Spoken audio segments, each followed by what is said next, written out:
Oh, darn it, I forgot to get water. I'll be right back.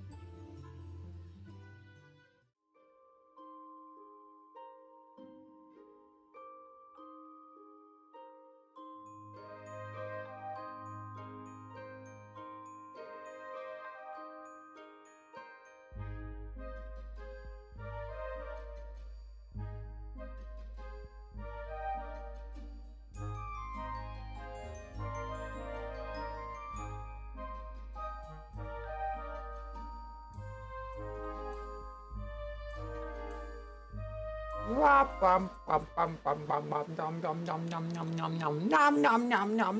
gonna eat you all. I'm not gonna eat you all because you're my adorable little cupcakes and your friends, not food. Hi iOS. Hi Tony. How you all doing?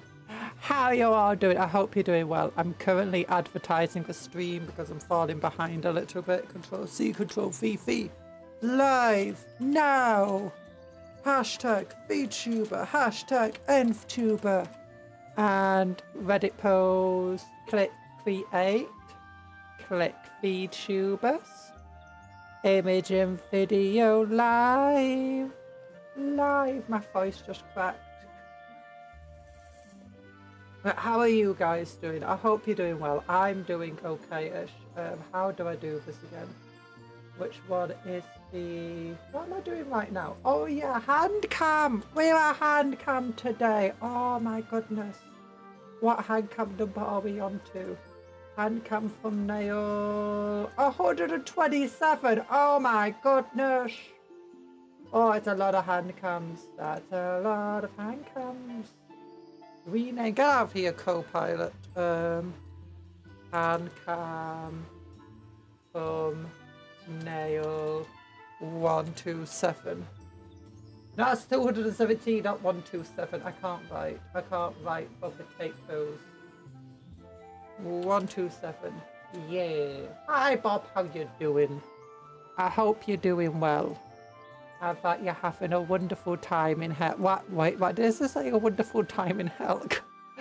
Is this why I should pay attention to what I'm saying sometimes? Okay, title. I'm actually painting away some of this grey. There we go. It rhymes. It rhymes. Control C. Control V. Post. I'd also have to go over here. View profile, open link in new tab. Go down. And copy, Control C, Control V, delete everything under here, share, copy, Control V, post. Yeah. There we go. Okay, I'm done. I've advertised a stream. It's perfect. I'm crying because she called me stinky and it's not very nice. I've never called you stinky, Bob. I've never called you stinky. Actually, have I called her stinky? I don't know. You probably are stinky because you're watching VTubers. And the only thing stinkier than a VTuber is someone who watches VTubers. Oh no.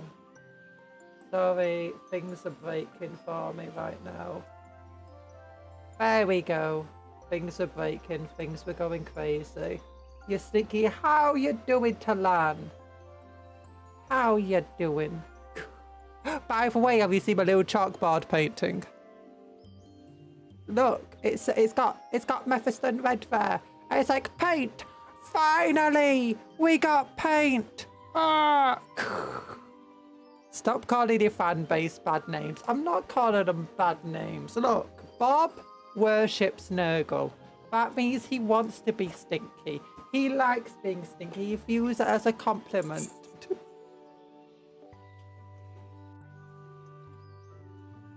So I was drinking some cola. And I've got nothing. Do do do do do do do do do do do do. Sorry, I've just been listening to music while I was getting ready for the stream, and now I'm just like do bow bow bow ba da da bow bow bow bow ba da da do do do do do do do. I don't know the lyrics at all. Also, there's a song that was in Superman, and it's like, I am a punk rocker, yes I am. And it's like, oh, it's such a cool song. I thought you hated music. Why do you keep thinking I hate everything, Talan? What is it about me that just makes you instantly think? It's like, I thought you hated this, and guys, it's like whenever I'm talking about something I like, it's like you instantly just like, I thought you hated it. I thought you hate it. It's like, if that's what my parents are like too, I thought you, except my mother, she's always like, I thought you liked this thing of something I definitely hated. Much as you hate children, old people, and people. What are you on about? I don't like children. I'll give you that much. Oh no, the only thing I really dislike are monkeys and apes and stuff like that. That includes all of humanity, it doesn't.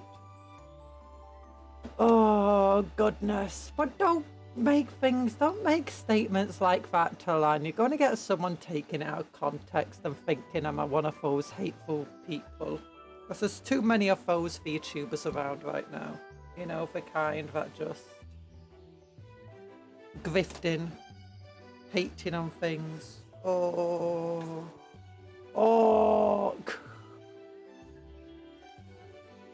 What we're doing? Hide my sins. No, I'm not telling you to hide my sins. I'm telling you not as my mod to accuse me of stuff that could get me in a lot of trouble. That's not true at all. Oh, you're so mean. You're so mean. Okay, where am I? There we go. There we go. I'm bringing up chat on my phone because I forgot. It's here. It's here. I can see chat on my phone. Nice. I've got an itchy head. Itchy head. But it's fine. Okay. Handcam! Handcam! Bah! Handcam! Bah! Handcam! But a third hand comes in. I don't have a third hand. I apologise. By the way, for those of you who aren't on the Discord and didn't see the Reddit post, here is the final version. That's not painted, but yeah, we finished the model from last time. And by we finished, I mean I finished it offline.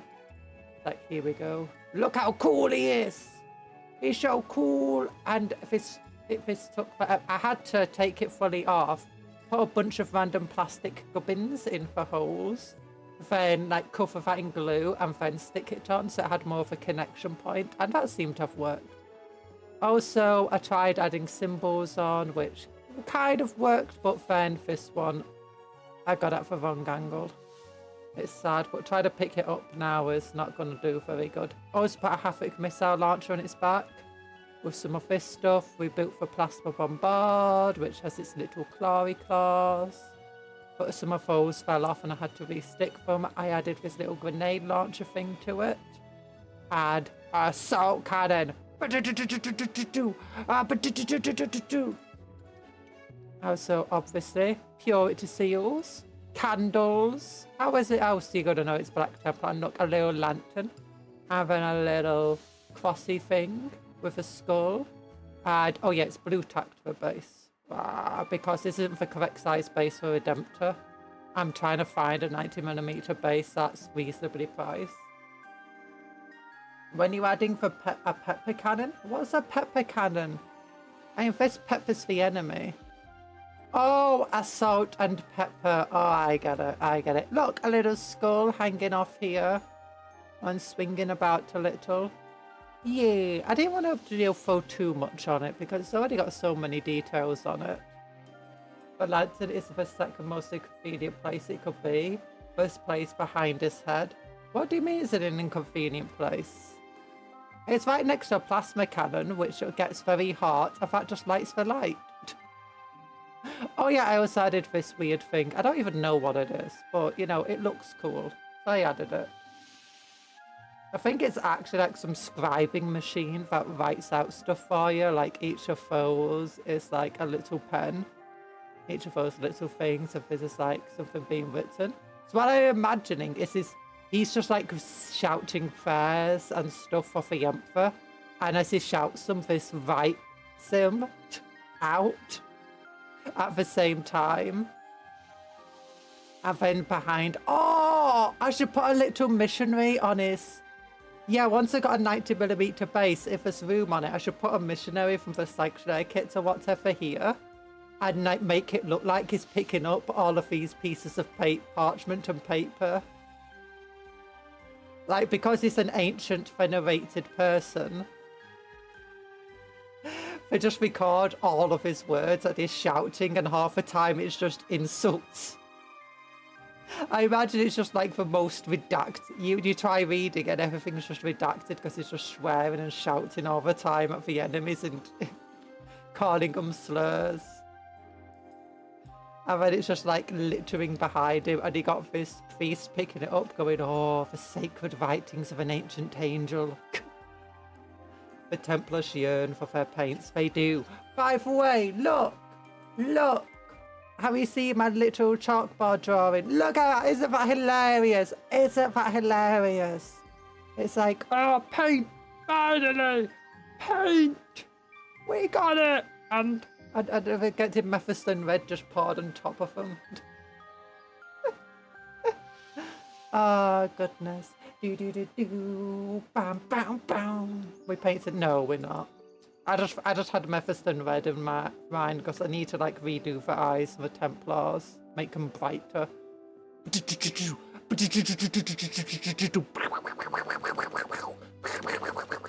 Sorry, I get distracted.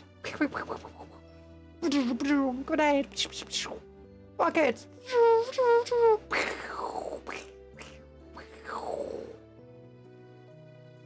Sorry. Oh yeah, I also made off stream this Night Lord. It's a conversion of the one of the guys in the Saturnine box. It's like I don't think it's a Praetor. But he usually has a mace, but his mace comes in two parts. I decided it looks really like, you know, one of those adjustable, like a really big adjustable wrench kind of, / weapon, when it's like this. So I just left it like that. I thought it's hilarious. But yeah, I've ordered some 60 by 35mm oval bases that an actual warpsmith will be on. And he's got a proxy as a warpsmith. It's got a targeting thing, for, I think, from some Devastators or Desolators. It's got this claw from a Havoc set. The servo skull he comes with. He's got this combi melter rifle to represent his melter attack. And then he's got a flamethrower thing here to represent his flamethrower attack. We painted the Templar red instead of painting the town red. Yeah, they're just covered in the blood of our enemies. That's how we'll paint them. But no, I think this is really fun. I think what I'm going to do is rough patched together mess.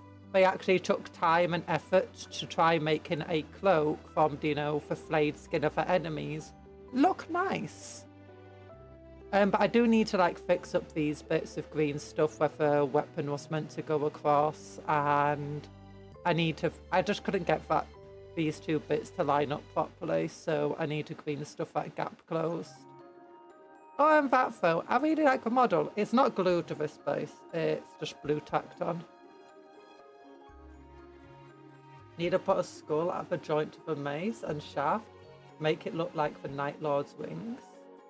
Ooh, that could actually be really cool. Although I fear it look a bit too much like the World Eater bunny ears.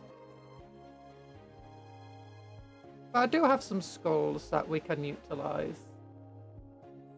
Oh. Yeah, I also used a Night Lord shoulder pad for him. It's very hard to see that one. And this one is a typical Legionnaire shoulder pad, but I think it's one of the ones that look more Night Lordy. So yeah. Also, I can't remember if I showed these guys off at all. You got this guy holding a Gene Stealer skull or head. And he's like, look at me. He's meant to be like the sergeant of the squad. And it's like, yeah, he's super cool. Also, before we get into anything, I just want to check if there's been any updates. No, before the stream ends. So usually what they'll do is this is coming next week.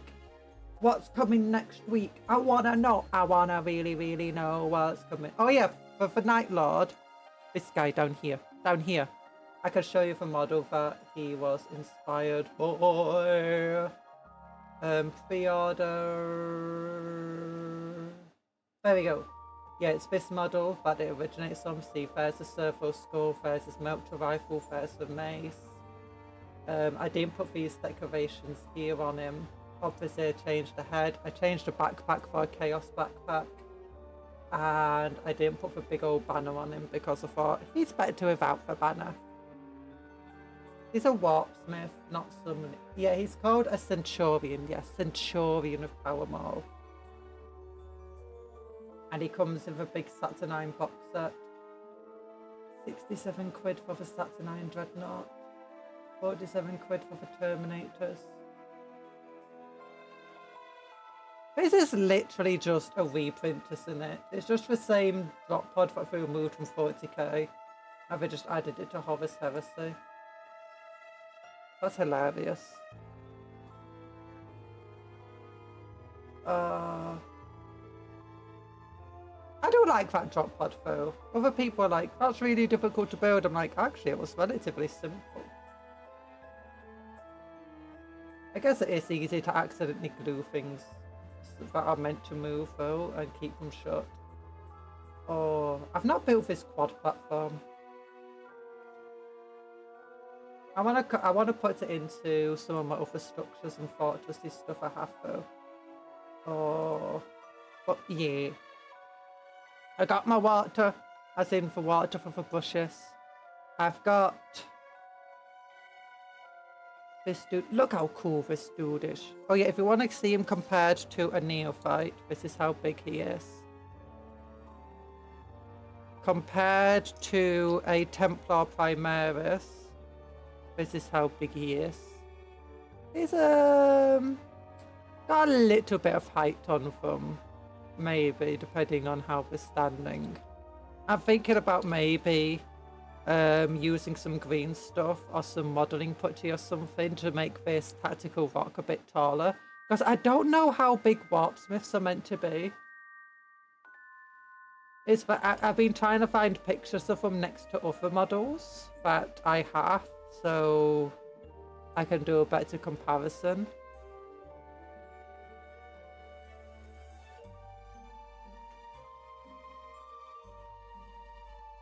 But I mean, he has all these extra bits on top, so that should add a bit of extra height, so should all in all have a similar silhouette. On a 60 by 35mm base, he shouldn't have as much overhang. So it's a fun model. But over there you go. And big old guy over here, go away. Yeah.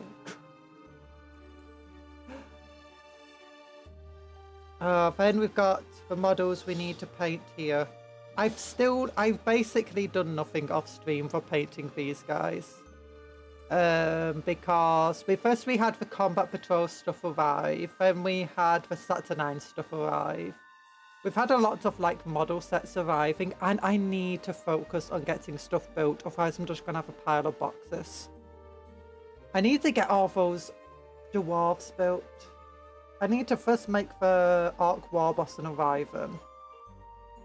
No Shaman on arriving. I then need to get all the dwarves built. Once I've got that built, it should open up a lot of box space. And then I can put them all in the same display case that I can then just put in the attic out the way. Oh, goodness. Oh, yeah. What are we doing? What are we doing? Love hearts to you all. We're meant to be painted. I don't want to paint anymore. I've lost the desire to. Oh, no paint. No paint. I just sleep. Just sleepy bows. I'm joking. I'm not going to sleep. Wait, how do you guys sleep? Because I realised the other day, it's like, how do couples like sleep in the same bed? Because I've got a relatively big bed. It's like one that's designed for two. It's not a king size bed. It's like a double bed. And I realised that it's like whenever I go to beddy bows, I like take up enough room for the entire bed. It's like, I'll usually like sleep on my side like that, right?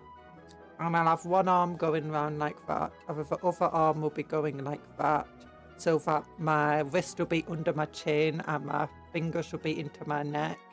And then my elbow will be up to my knee and my knee will be up to my elbow. Then I have one leg like that, the other leg going back like there. And it's like, I'm just going to take up the entire bed doing that. And a lot of often sleep at a kind of angle so my feet don't dangle off the end of the bed because I'm tall. And it's like, how do like people, do they just like sleep perfectly still? It's just like a long line. Like how? How? No, that's I just got suddenly reminded for some reason. Cat-like behaviour. No, it's not cat-like behaviour. Oh. But yeah, I spent way too long last night. Like I started to fall asleep. I thought I just had like this epiphany of how the hell do people sleep? That being said, sometimes when often when I wake up, I'm curled up into like a ball. And for sometimes, if it's like super warm especially, I'll wake up on my back with my arms across my chest like some sort of Egyptian mummy. Ember's right ball, hello. No, don't cupcatify me. Aha, you don't have a sprinkles. You don't have a sprinkles.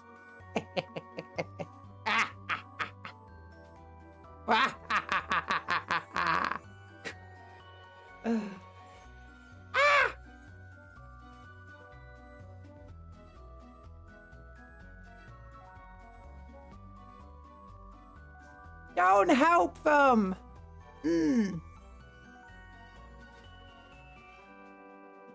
Oh, I got stuff.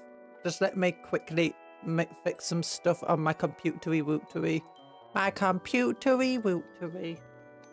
Who's laughing now? Cuptle. Cuptle's always laughing.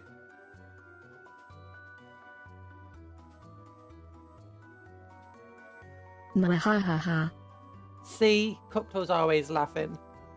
People don't usually move a lot to their sleep, and those that do have partners that get used to it. Oh. You know what I do in my sleep? I do kung fu fighting. Do do do do do do. Fast as lightning. No. And sometimes I get up and I make myself some spaghetti and I go yum yum yum yum yum yum, and then I go back to bed and I don't wake up when I do any of it. Actually, yeah, if I do go to bed too hungry, I'll just, in my sleep, I'll get up, go and get myself some food, go back to bed. Here, kitty, kitty, kitty. Here, meow, meow, meow, meow. No, not spaghetti for breakfast. It's sleep spaghetti. It's sleep-getty. For Serengeti. Oh, the most serene of spaghettis. Meow, meow.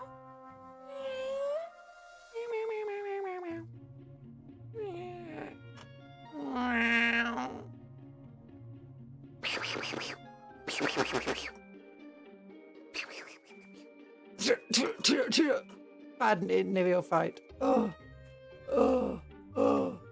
I have sustained hits of my chainsaw. You have to hit me first before. Ponk. Oh. Thankfully, I've got a metal helmet. Ow. Oh. Did you know Black Templar get 2 pistol attacks? Oh, for my infamous midnight pasta. Yeah. I don't even wake up to eat it. I just know I made it because I got like a bowl of spaghetti or something next to my bed. Pasta snacks. Actually, no, when I was young, I used to, like, my mother would make Kitty, chicken doesn't burger. work. Let's try this Stadenburden Hardenbart.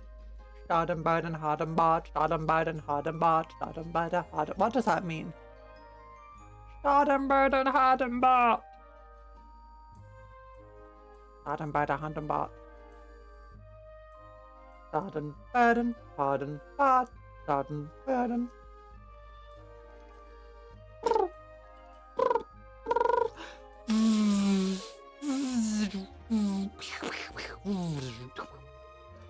Oh yeah, when I was little, my mother would make like chicken burgers and stuff, and like especially when we needed to make quick meals, we'd have like these McCain microwave chips packs. And what I'll do is I'd get one of the chicken burgers and hide it away inside one of those microwave chip packs with some chips.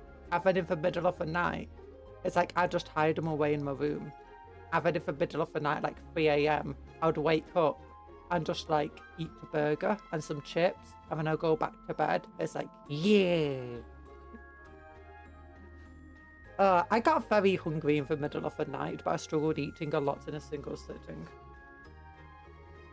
Guys have tummy problems. Are you procrastinating? No. We're definitely painting, you know. Definitely painting.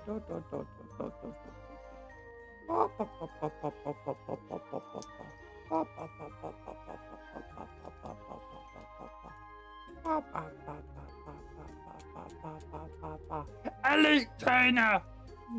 Cupcake! Yay! All hail Cupcat. Be well everyone. _ Cupcon Heart. Cupcake Heart! Yeah! All hail that Cupcake. Hi, Elite Trainer. Thanks for being a member for 15 months. Oh my goodness. Never not the pro cat situation. Oh. Oh. Oh. Oh. Oh. It's a fidget neophyte. It spins. Oh my goodness. Fidget neophyte. It's not cat-like behavior. Ah. Ah. Oh. Ah. Ah.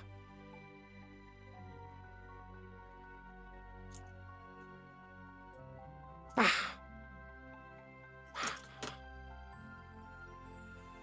Ah.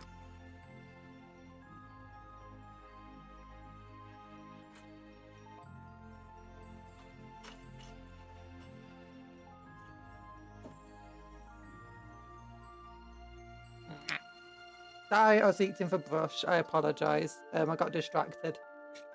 Look, don't let me get distracted. IRL is a bit unstable currently. I might be alive in a few months and come back. Oh no! I hope you're having a I hope whatever situation's going on, it gets resolved and everything goes well for you, elite trainer. I hope everything goes well for you soon. Yeah. You may call it ADHD. I call it cat-like behaviour. No, no. What do I want? What paints do I want? What's this one? That Shyish purple. Shyish purple. Ah. Does not taste good. Oh, what's this colour? Mechanica Standard Grey. Mechanica Standard Grey. Not even standard. Take care of them. Can handle this much but needs some time. Good luck, elite trainer. Wishing you all the best. Take care. Yeah.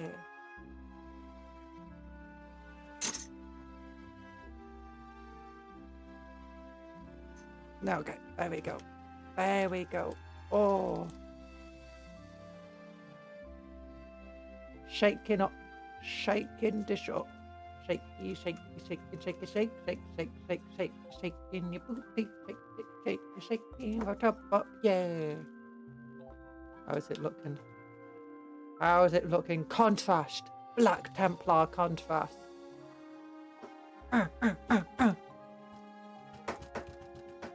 Give me your secrets. You have to always shake your paints, especially your contrasts well before using them. Because it's like, with lighter colour contrast, you can see this. All of the pigments are all down at the bottom. And you have to shake them like...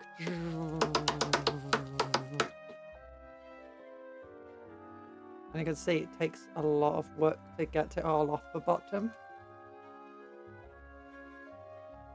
Shaking them like this is generally the best result. And then you go da da da da da. It takes a while.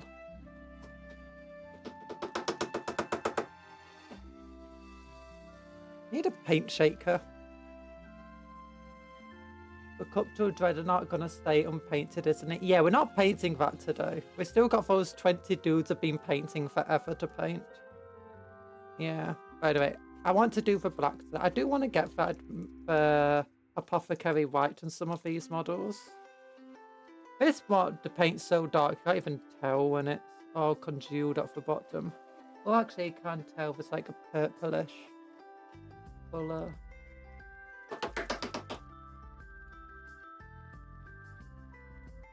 Yeah, Cuptle Dreadnought's not even undercoated, so I can't exactly paint it. Paint shaker's best investment I've ever made. Oh, no, this is like my exercise of the week doing this. Like, oh.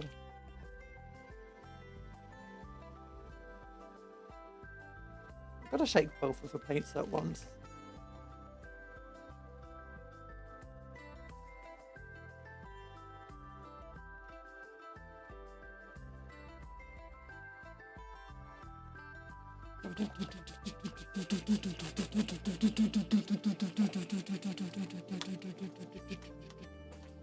Look at my blurry hands. Oh, see, this one's starting to come off. Come on, I actually can't tell. It's too bright for you to tell.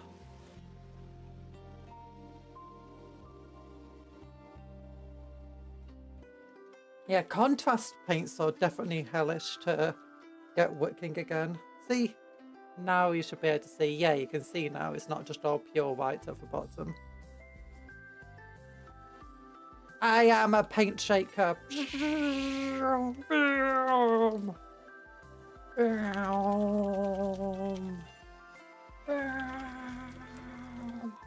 Shake, shake, shake the water. Do do do do do. Shake, shake, shake something. Banana, banana, banana, bananas are so tasty. Banana, banana. They're very bad for me, but they're full of potassium, just like you and me. Eating that's really good, you see. Oh. Oh, how's this one looking? That should be fine.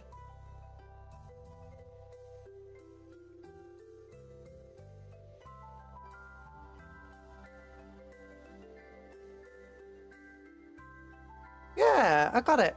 Nice.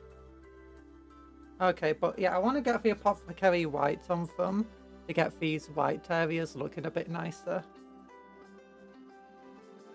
But, okay, have to readjust my headphones to keep the hair off my face and off my models at this. Okay, what brush do I want to use? Not for 000, that's fine. 000 for now. Yeah.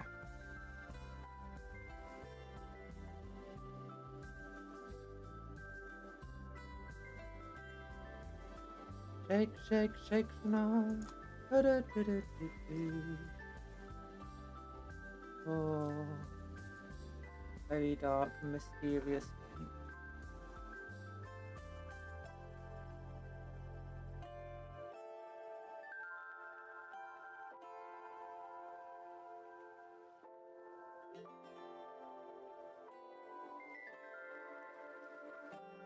One of my big difficulties sometimes with painting is like, it's just setting up the entire paint station again.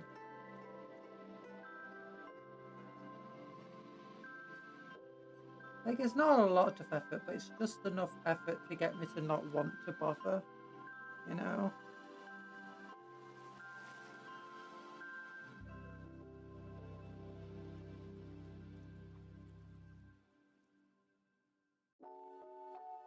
I find just like having to unset everything up again. Washing brushes.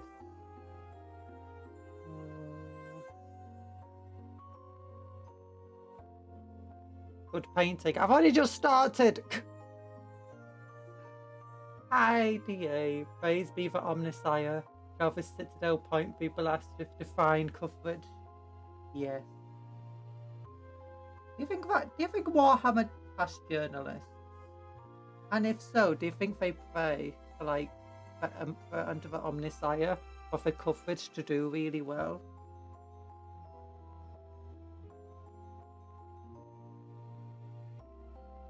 Oh, I want a Warhammer story now about a journalist. Oh, that'll be hilarious. Because that'll be really, really cool, like, into the more private sector. Or potentially, like, would it even be a private sector journalist? Will the journalist be wanting to report on real stuff, right?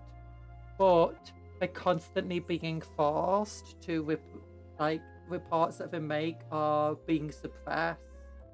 They're being told that they can't say this and that, and they're just like, oh, I want to say what I want to say. And, maybe as they're being restricted more and more by the Imperium, and it makes them just want to do more research and more other stuff, that they see more of the horrors of the Imperium that the normal person doesn't even notice. And this actually pushes them towards chaos by accident. And at first, like, the entire thing is big for to chaos. But it's all for, like, good cause and good reason. Nick the Salamander, hello. How are you doing? Wave to you. Wavy wave. Ba, ba, ba, ba, ba, ba, ba. Oh my gosh, I'm too hyper today. Why am I hyper? I don't know. I woke up really late today. Hoping I would actually fall asleep easy considering I woke up yesterday really early. It doesn't always work like that. Ba ba ba ba. Nom nom nom nom. Ba ba ba ba. But yeah, imagine it.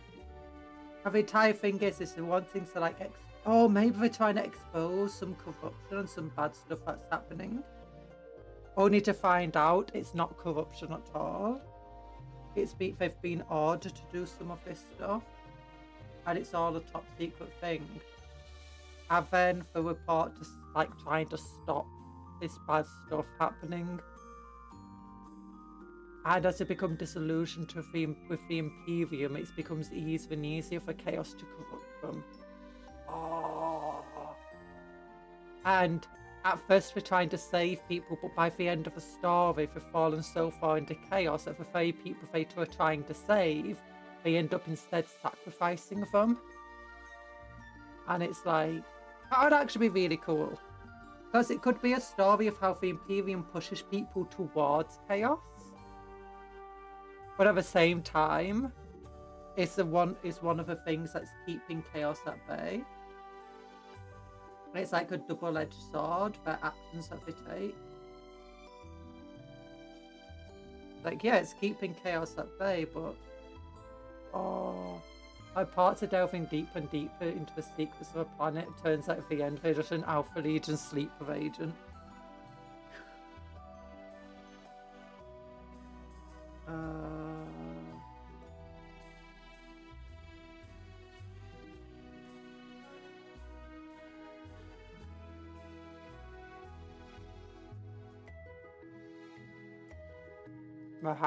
Oh, I would just stop being a cupcat. No! I'm trying to get the sleeves to be all nice and dark.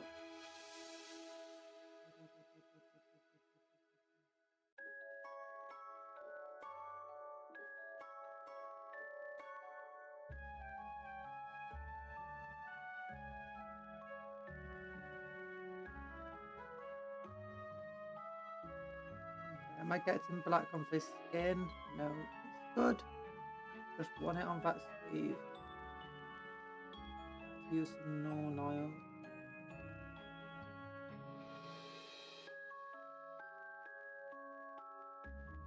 Never not the cupcat. I'm a cupcake. Sometimes I just look a little bit like a cat. You know?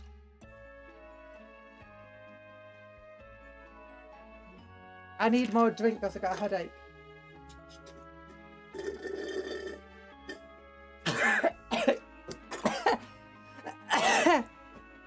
There wasn't much cola left in the can. I've been IRS. I bid you goodbye. Bye bye, IRS. Why are you going away? Don't yeet at me. Ow.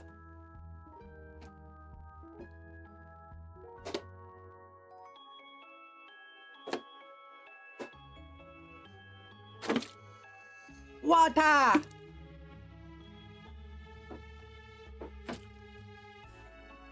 Water.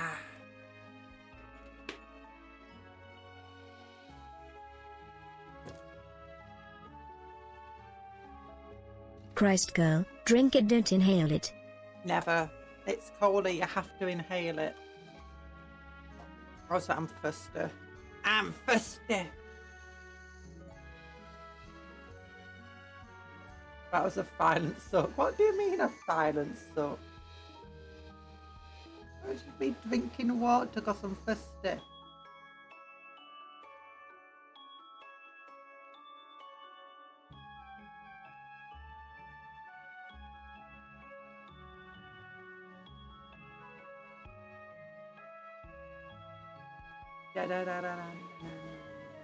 Hold on, don't get onto the white. No, do get onto the white. I want the sleeve to be black, not white. But I don't want the shoulder pad to be white. I have to remind myself, I can allow for mistakes on these models. They're just massed infantry. They don't need to be perfect. I'm not building them for like games day or best in show or anything. Apart from mistakes like these sleeves, you won't even be able to see them unless you detail look at every single model. Oh, I see on Reddit some amazing models. It's like, how do they even do that?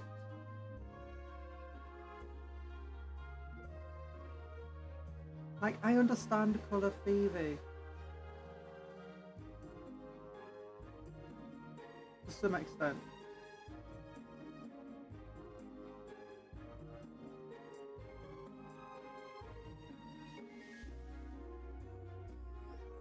Honestly, I just don't know how they work in such small detail without like getting paint everywhere.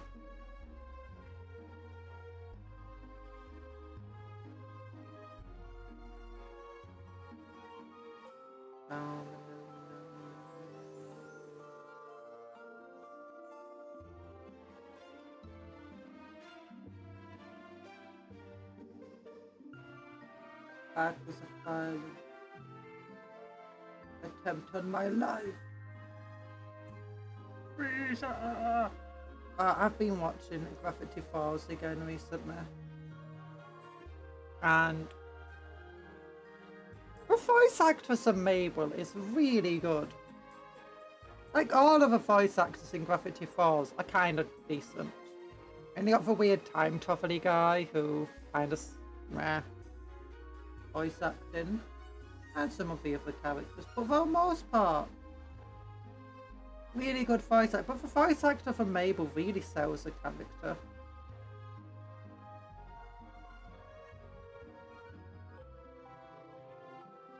Like, what the heck? What the heck is...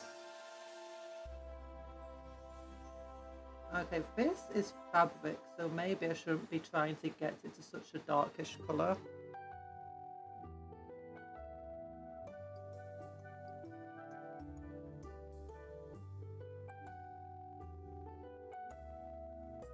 Tony, oh, I was trying to dodge. I didn't dodge in time. You hit me with a heart. Heart of a head. And you're to blame. You give dodging a bad name, bad name. Heart of a head and Tony's to blame. I give dodging a bad name, bad name. I give dodging a bad name. There we go.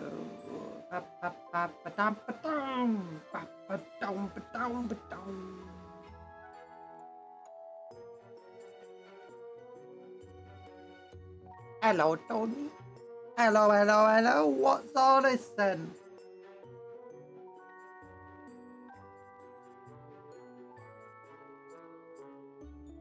I am a bumblebee bumbling around this painting things and painting them well. Not really, because I'm not very good at painting. My friends, cupcakes, Cuptopians, I bid you welcome. The 5th annual gladiator fight. Battle Royale. Oh, should we do another Battle Royale?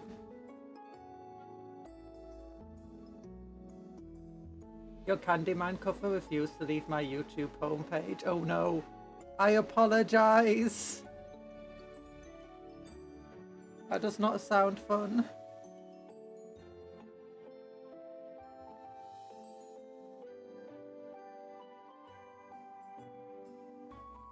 Every time I get onto YouTube, it's there. No. Hello, Night Parade. How are you doing? We're painting again. We're doing for black armor of these guys. I was about to put him down and realised I missed a lot of areas. I'm not complaining. Oh.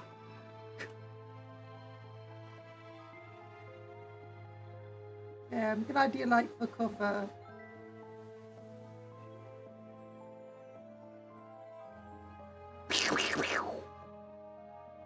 Pistol. You're to blame. You give love back.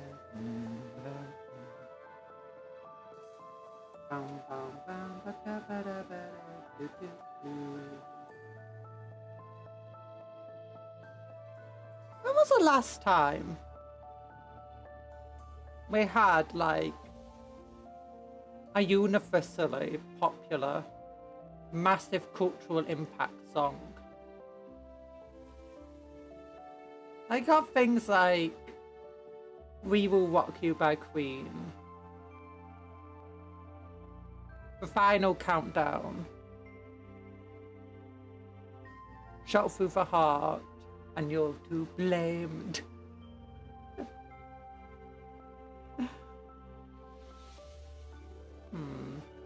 Viva la Vida. Doesn't, I mean, I really like that song, but it doesn't have any like single line, does it?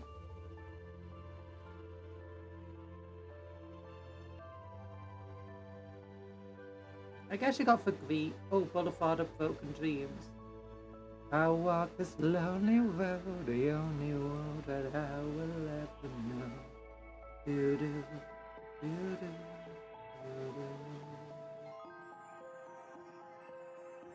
121 guns. What have you done? Doing okay. I was painting a Primus Lieutenant model earlier today. Ooh, Primaris Lieutenant. I need to learn how to paint quicker. Oh, I do have a quick idea for how to paint my Eldar, but the issue with them is that they're all Corsairs. So they all have like Tyranid bits and trophies and stuff that you have to paint as well. It's like, oh no.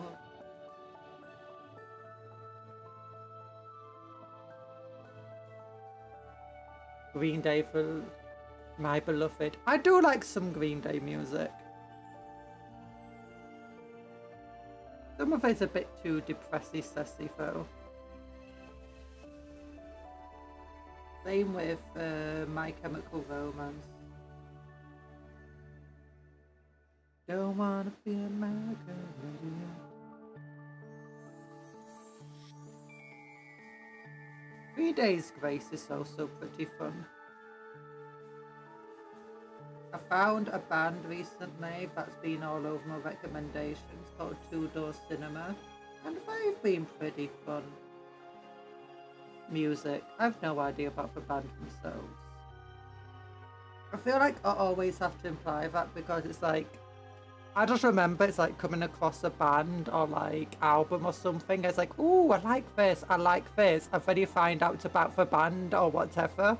It's like, lead singer jailed for all of these terrible, terrible crimes.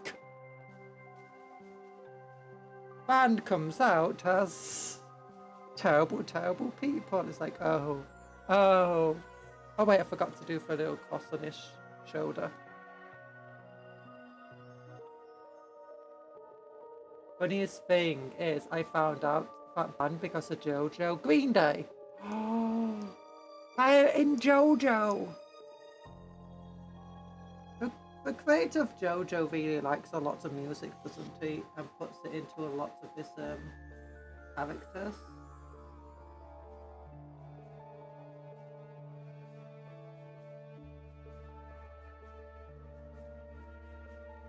James Gunn, the film director, also puts a lot of musical stuff into his films. Like Guardians of the Galaxy. Such a good soundtrack. And the new Superman film has such a good soundtrack too.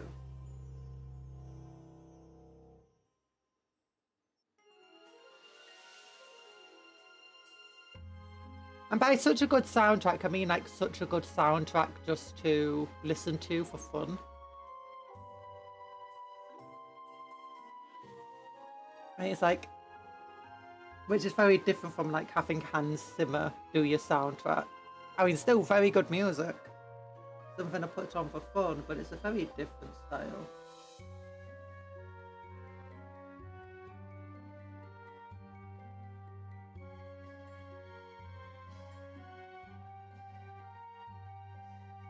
There we go. Lost Prophets. Oh, yeah, Lost Prophets. Like that, I do not care. Yeah, I think the Lost Prophets is one of the ones. It's like I've got the lead singer was bad or whatever.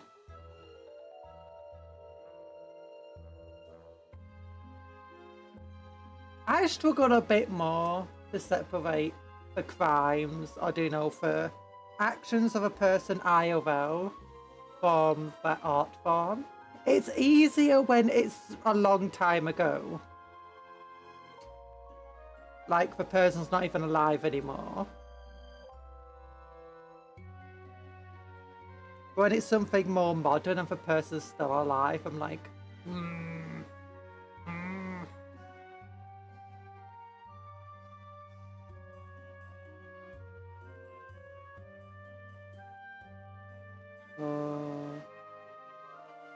Oh gosh, this guy's armor looks dusty.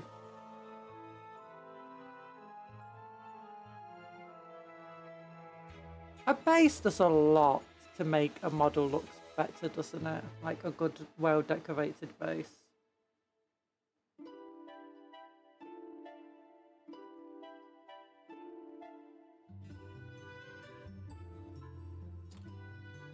Hi, Nano Fate. Yeah, I forget which bands were like, you know, for ones ever sing us so bad. I generally try not to look up for bands IRL anyway.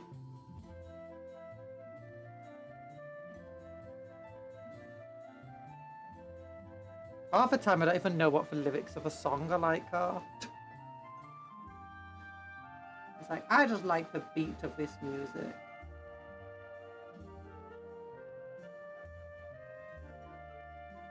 Nano Fate is here. Ba ba ba dum bum ba da da ba da ba da bum ba dum ba da da da da. Bum ba dum ba da da dum dum dum dum bum ba dum ba da da bum ba dum.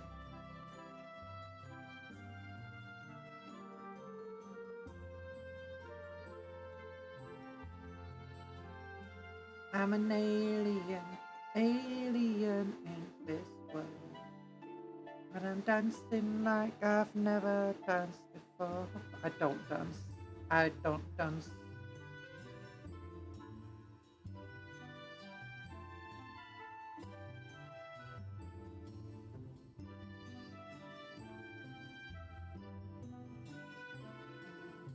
I actually really don't dance. It's like I kind of sometimes nowadays dance. When I was a kid, I absolutely refused to dance. I'm like, I'm not dancing because you're all gonna make fun of me. It's like, we're not gonna make fun of you. Dancers instantly made fun of because I'm an alien. Oh. Look at this guy. Look at him taking this. I'm gonna paint that green. And he's taking his aspects and he's like, oh, what does it say? Oh, it's turned off. That's what it does. Oh.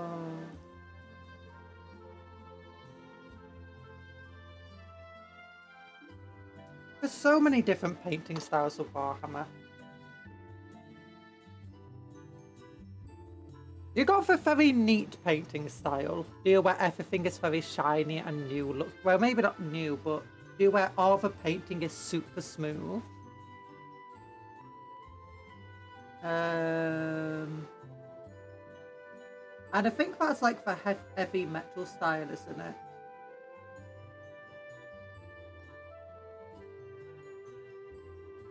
Then you got the more rugged, dirty and dark style.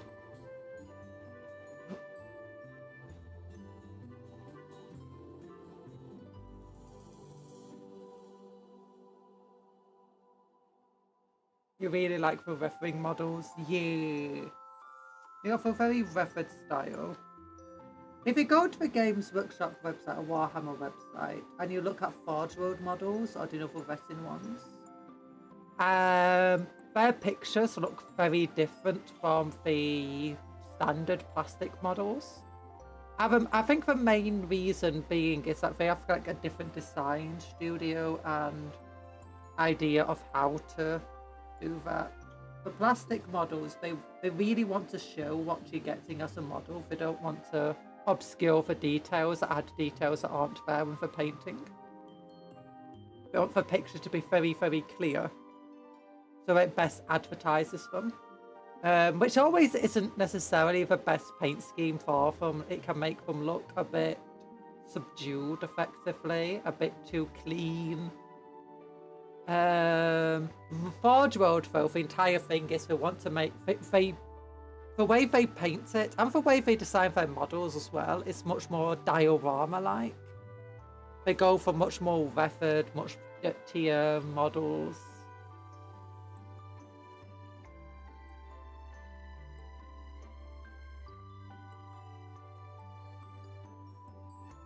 And I sometimes think that heavy metal style is in of itself pretty decent.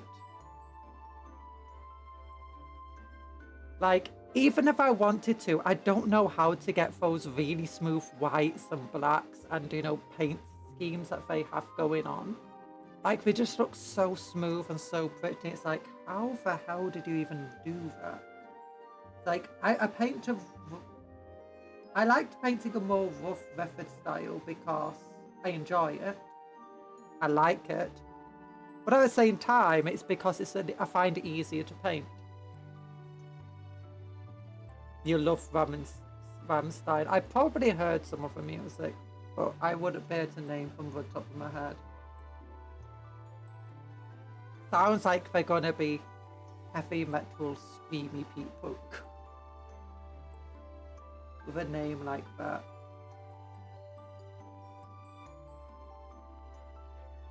I've been seeing some people also paint Black Templar and they're just literally pure black. I'm like, you know what? That sounds good. Oh wait, I know how they get such a smooth looking model. Airbrushing. Airbrushing. Although they used to be able to paint that well even before they started doing airbrushing all the time. I don't have an airbrush. I don't have a room to set up an airbrush here. I was looking at maybe trying to set up a paint and in a Warhammer studio in the garden. In like a shed. But it was just too expensive. It's like, you know what? I could put a deposit on a house of that sort of price.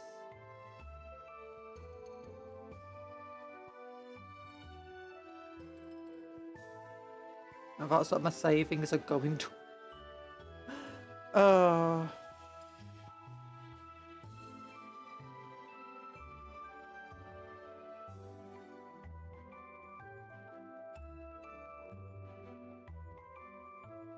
I have thought about turning the attic into like a painting room, but the attic just doesn't have any windows or anything. So and also it's full of fiberglass up there, fiberglass installation, so it's probably not a good idea to be there. Lack of ventilation. Fiberglass dust. Yeah.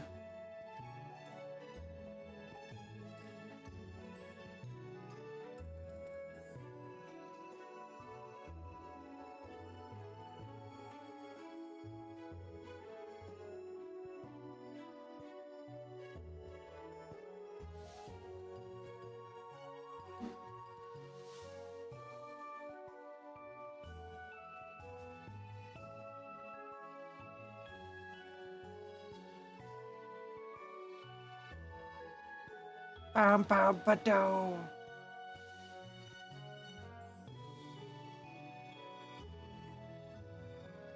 wonder what's going to be out next week. What do you think? Painting white is a nightmare, but I've heard pro acrylic is really good.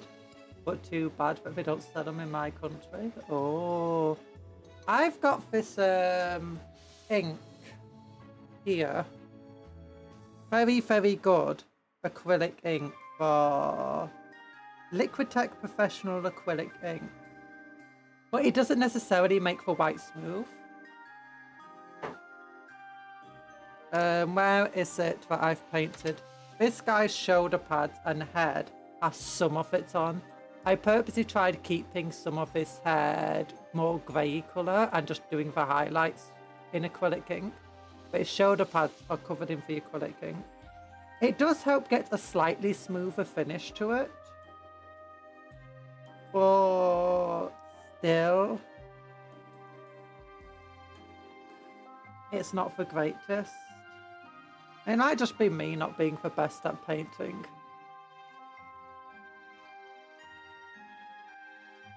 She says while trying. Oh, I never did his power axe. Oh, I forgot about that. I'm gonna have to do that later.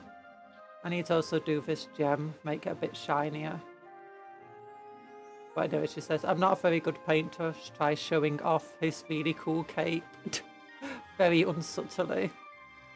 I am proud of how the cape actually looks on him. I'm like, yeah, that looks nice.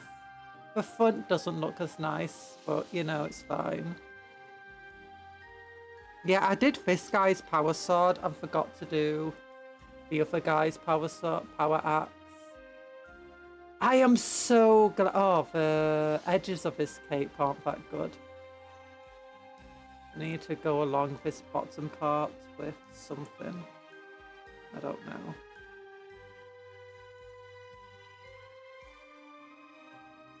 It looks really cool. Thank you. Yeah, this guy, if you want to know, he's made from the Tigerius model. Because we got him with Combat Patrol. I got him for free. It was nice. And I converted him into a chaplain using... Actually, that axe there, the top part of the axe is just a Black Templar Crusader axe. This part of the axe is from the Push Fit Librarian Terminator. This cape is from a 3D printed set of parts in Etsy. That backpack's just a Black Templar one. That head and halo is from the Chaplain on a Bike. Shoulder pads are from Black Templar kits, obviously. That's from the Tigerius kit. That's knee pads, actually, a spare Black Templar one I had. And that's a spare Black Templar arm I had. It's really cool. But I'm so glad. This is a problem with picking up the model and spinning it around. You see all the bits you forgot last time you painted it? Yeah. Yeah. Although I never do these cape bits very well at the bottom. You don't really see them too well, to be honest. Most often when you see the model, you've got to be seeing it like this or like this. The edges of the cape aren't too important. But I'm so glad Sword Brethren commanders for Black Templars, Crusader squads are now actually decent. Like, the reason they sucked is because you had to take them and they had to be equipped with a power weapon. But the issue is your typical Black Templar had 4 or 5 attacks on a chainsword. Your Sword Brethren, who's meant to be like the ultimate fighter of them, has 3 attacks. First strength 4, AP -1. That's strength 5, AP -2. This is damage 1. This is damage 1. On top of that, your Black Templar squads have up to 4 power fists in a squad of 20. And they get 3 attacks, just like him. Hits and freeze, just like him. Strength 8, AP -2, damage 2. So these guys, way better than this Dudas. This guy, arguably way better than he is, because this guy gets 2 more attacks. It's just weathered. Yeah, it's just weathered. It's just weathered. No, when I got dirt and stuff on them, it should help make the cape look a bit nicer. Like, if we look at this dude, he's got the same type of cape on.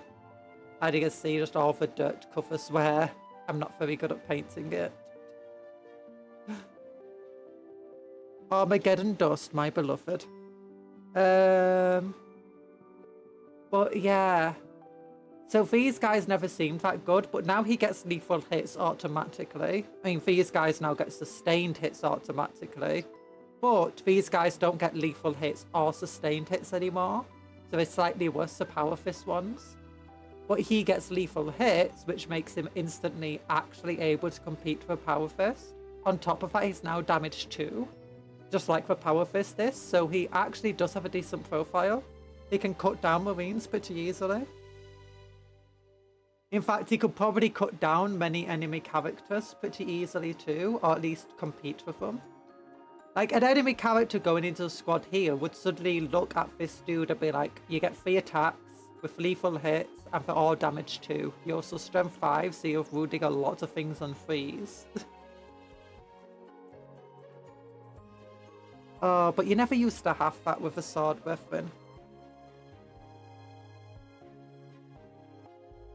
I really, really like as well how the Sword Brothers, if you buy a pack of 5 now, you can build them as 4 Sword Brothers with a separate Castellan hero who can be put into the squad but doesn't have to. Before, it used to be your Sword Brother squads were always led by a Castellan. But the Castellan effectively had the same stats as the rest of your Sword Brothers. He didn't have the stats of an actual hero model. Or you can just build them as 5 Sword Brothers. I just find it so cool. Like, the new codex is just so good. I really wanted to get the limited edition version. I'm sad I couldn't get it. I'm gonna wait a couple of weeks and see if it's on eBay for a decent price. Darn scalpers. I hate scalpers. Oh my goodness, they're the worst. So, because it's like, do you know that Centos model? The fact you just had so many eBay listings for it and you had people with 5, 6 models. Or it's like you see a listing and it's like, sold 10, still 12 left. And it's like, how do you have so many?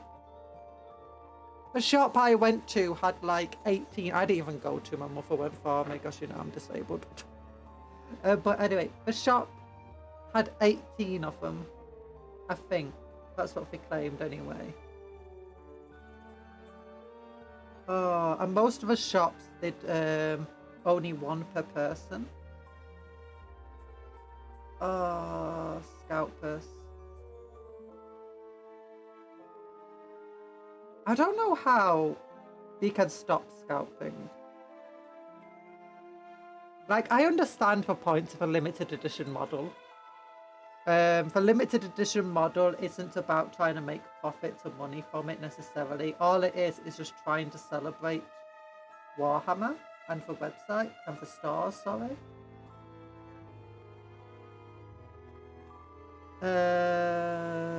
You have a model that you can value and potentially sell in the future for well more than it's worth.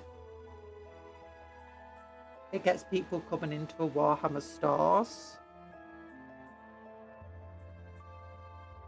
And there's nothing wrong with that.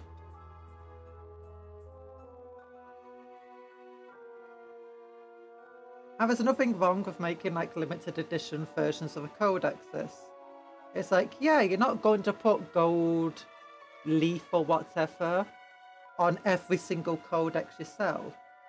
And you're not going to put all this extra effort into every codex you want to sell. But those who buy it and like the chapters will have, you know, a special codex that feels like it has a place on a shelf. Because I know in a few years that codex rules will no longer apply. So you buy the codex for the lore, for the cool pictures, and for collector's value, effectively, sentimental value. And these limited edition versions of the codex are something that you keep on your shelf, and they're nice. They're nice to keep on your shelf for years. You don't throw them away if a new edition rolls around.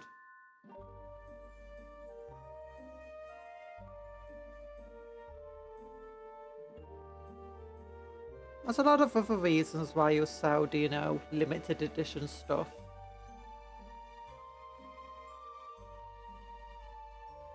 But then you just get scalpers scalping it. It's like, oh, why? Why scalpers?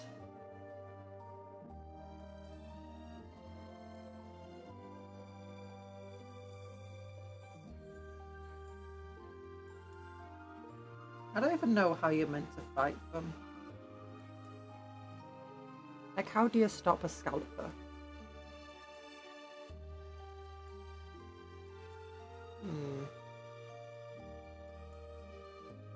I guess that's... I am hoping that Warhammer does more of the stuff it has done a couple of times in the past now, in which they release a codex or limited edition thing, and they make an announcement for it, and then once it's all sold out, like a week later or a few days later, just in the middle of a week, they put it back on sale again. So you get all the scalpers scalping stuff, but then suddenly, ooh, it's back. Yay! So it gives people a second chance to get stuff and undermines the scalpers. I think they need to do more of that.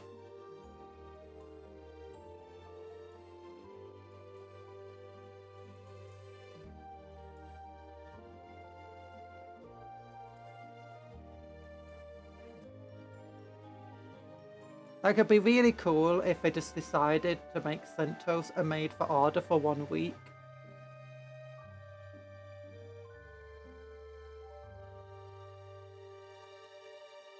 To undermine the scalpers.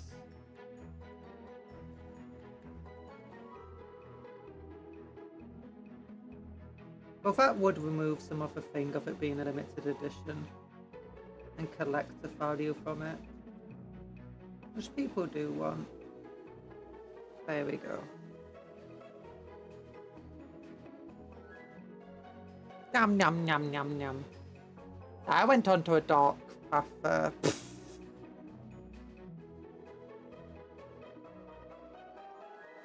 Yum, yum, yum, yum, yum. I want more drink. I got water. Water!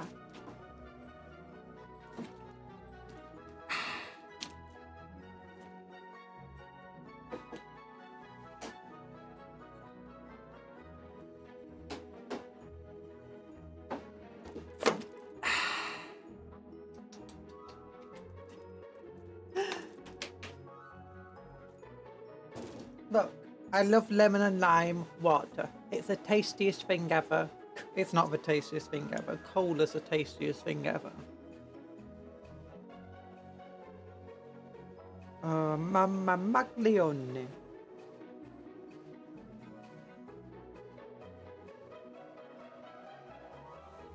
What do you think they do with shoes? I have no idea what I'm talking about. What did I just say? What do you think they do with shoes? Who's they in this situation?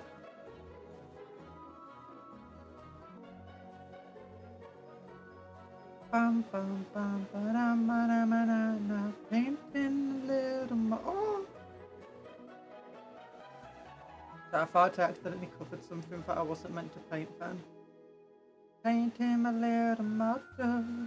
It's being painted super well. Everyone loves my models. That's the best around. Na, na, na, na, na, na, na. Like, I don't get how people can paint so quick. Like, I'm just here painting this little guy. I'm just covering the black on him. It's taking absolutely forever. Like, I've seen people, they pick up a model, right, and go, I'm gonna paint this guy. He's got an undercoat. I found out an hour later they finished him. It's like, what? What? Impossible. Oh, although I did actually have to paint a few watercolor manga panels once. And they wanted them way too quickly. I'm like, the paint won't even dry that quickly. They need a scan them, you know. Skill issue, that's why I can't pass. The skill issue is ADHD. I mean, right now, I'm not getting too distracted with this guy. It's taking me forever.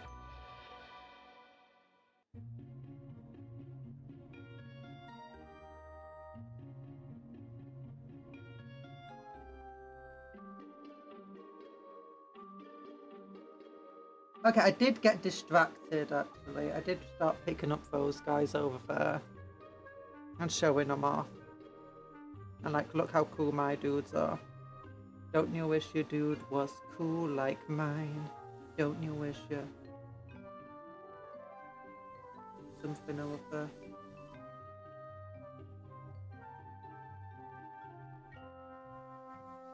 At the moment, I'm just using one brush.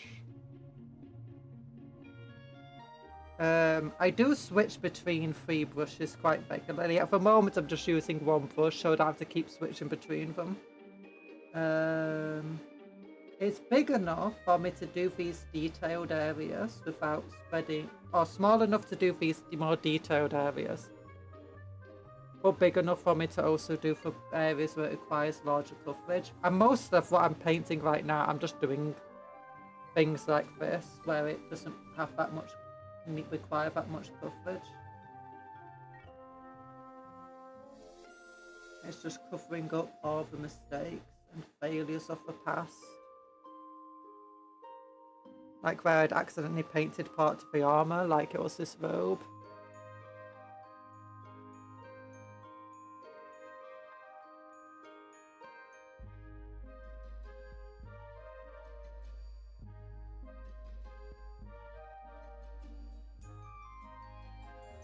and miss the white over here.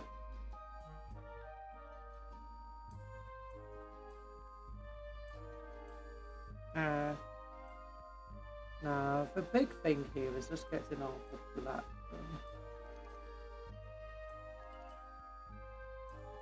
I also don't want to accidentally, you know, paint like over white or anything. So a smaller brush helps with that.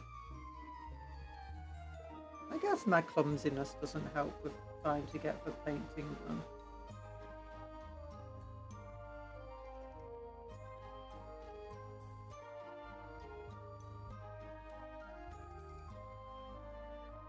Itchy, itchy eyebrow, itchy, itchy eyebrow, your eyebrows itchy, scratch that thing. Oop, all of this stuff here could be painted nicely. There we go. Now, where I could do a lot larger brush is probably these leg areas.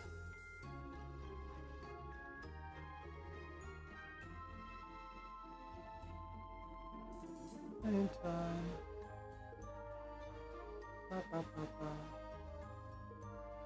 Contrast paints, gotta love them. Okay, let's look.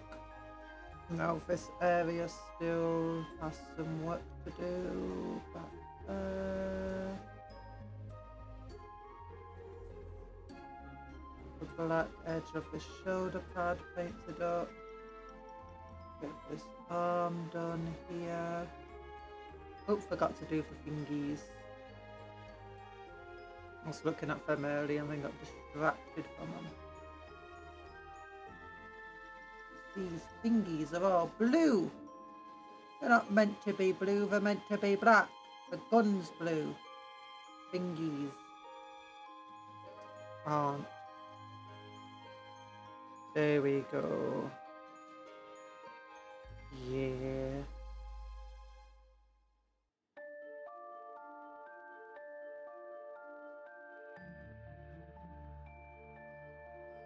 Librarian Tigurius. There we go. It's actually wait, shoulder pad. Yep, didn't do the shoulder pad.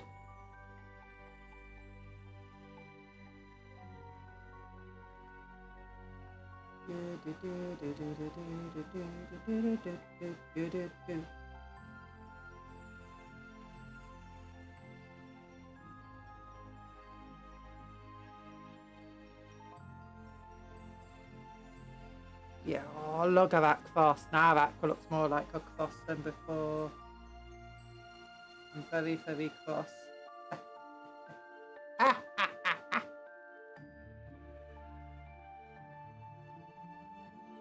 Why was the Black Templar symbol very angry at them?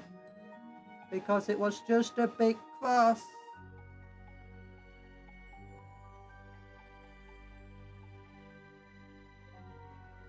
Oh, best joke ever. I thought, why have we gone back to it in a while? The Tiny Titans maybe takes me 8 hours at most. Oh, like a single Titan. I think that's about how long it took for me to paint my Dreadnought. We painted it over a few weeks, but that's just because I was painting it, you know, only on stream. I was like 2 hours a stream over 4 weeks. That was like 4 streams.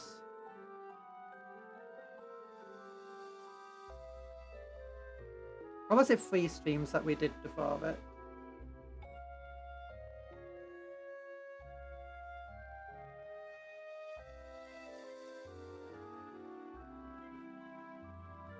I don't know. But one of the larger ones, yeah, from spraying to finish is about that long. Yeah, these guys have taken a lot longer. I mean, I am experimenting with a different paint style to normal, and I regretted, you know, undercoating white for them. I was experimenting. I heard other Black Templar players did that, but then again, their armies are smaller. They're not painting 20 miniatures at a time. 21. I admit to this, the first few took longer because I experimented with paints too. Yeah. But also, it's 21 of these dudes, and there's a lot of them. I'm trying to get that white to stick was not good. I'm trying to get all the black on them wasn't good either.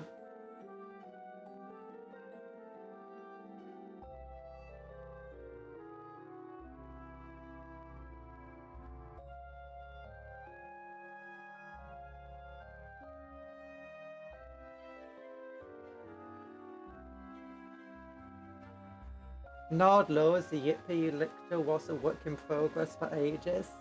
Technically still is, because it doesn't have a base yet.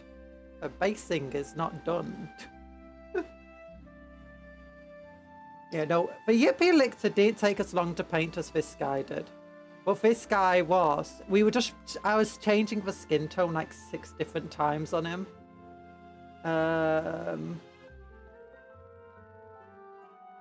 Yeah.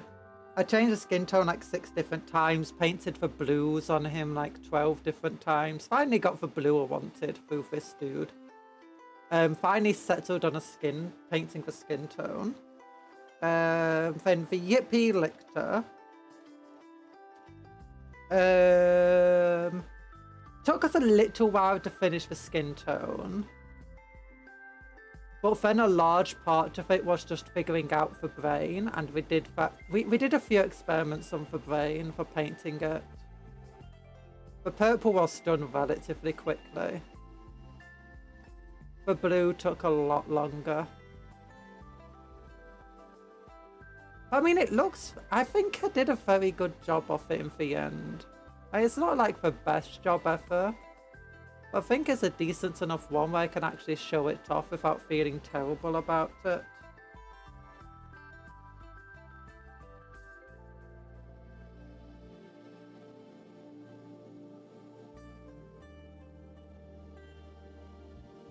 Also, I was just trying to get the yellow to be smooth. I think in the end I did succeed with it, but it took a lot of work. Painting over black was a bad idea. Which is why I'm now using a brownish yellowy undercoat for all my Tyranids. But now you've tackled both the scheme itself and the brain power, yeah! And also, the yellow should be much quicker to paint, because a lot of work of painting the yellow was first undercoating it in brown. I say undercoating it. We primed it in black, then I had to paint over all of the yellow bits in brown.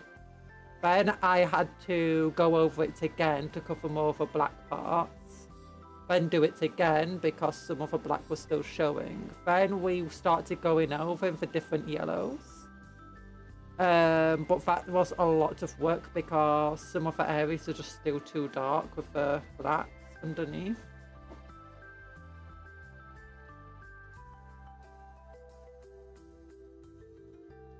Yeah.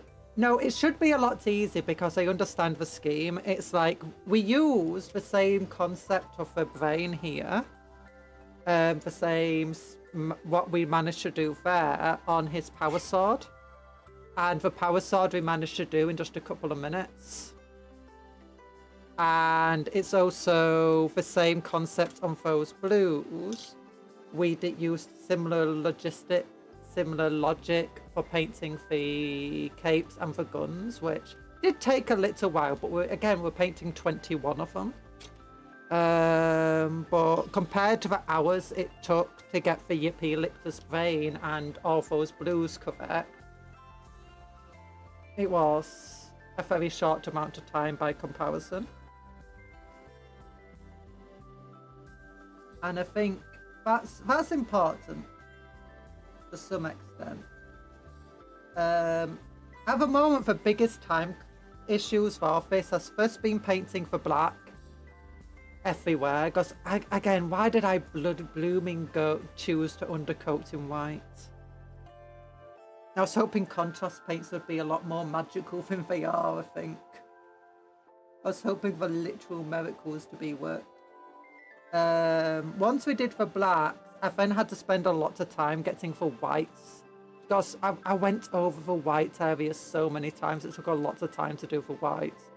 The metal was relatively quick. Actually, no, for metal first I went over in a grey colour, didn't I? Which wasn't too long. It was a doing the base yellow for all of the gold cut areas and bronze areas. That took a little bit. But once I had done the base yellow, it was then just doing the bronzes for gold. It took a little while, but it wasn't super long. I did experiment a lot with these browns and trying to make a good brown colour, and same for the skin colours. And it did take a little while to get it correct. Especially having to correct all the areas where I had first done it in black. Or gone over in black by accident where I shouldn't have. Well, yeah, then the next big thing after that was just trying to get, once again, all the blacks done. The blues didn't take too long. The purples didn't take too long.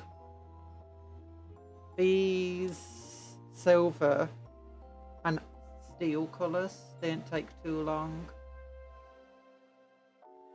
Again, most of the time was the fact that there were blooming 21 of them.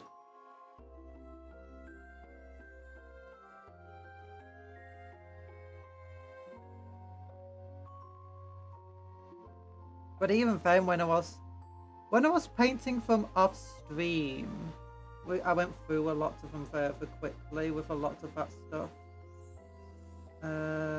It's just all this black. I'm trying to just do all the corrections. The skin didn't take long at all. I was experimenting with the skin because I was never good back when I was painting models. Like when I became a good-ish painter to the fact that I could win a competition, a decently high-ish level competition, I didn't do much natural skin colours on it. It was a dragon that was blue. Which is probably one of the reasons why I'm relatively decent at using the non-contrast blues. It was a woman on top of a dragon who was mostly dressed in blue. And then her skin colour was a vampiric white colour. And she had red hair that contrasted all the blues.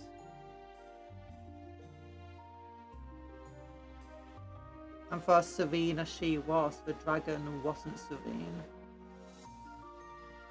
Which I think helped. It was a lot of cool contrasts going on there. It's like my Dark Elder army, which is like where I started to really feel like I could paint, had no skin whatsoever on it other than... Actually, no, they didn't, because I didn't even use like flayed skin models. It was just all pink and purple with greys. Oh, I miss that army.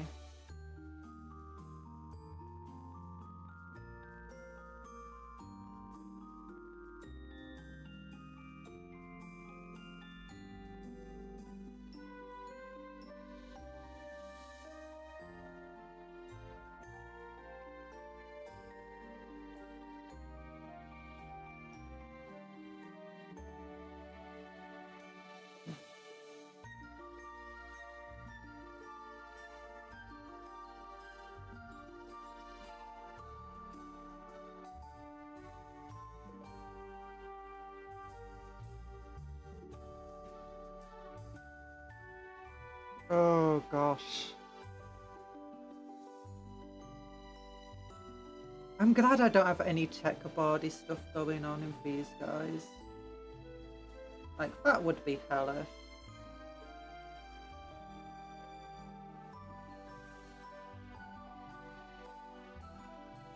Yes, I know some of these words. All I know is it looks pretty cool, thank you.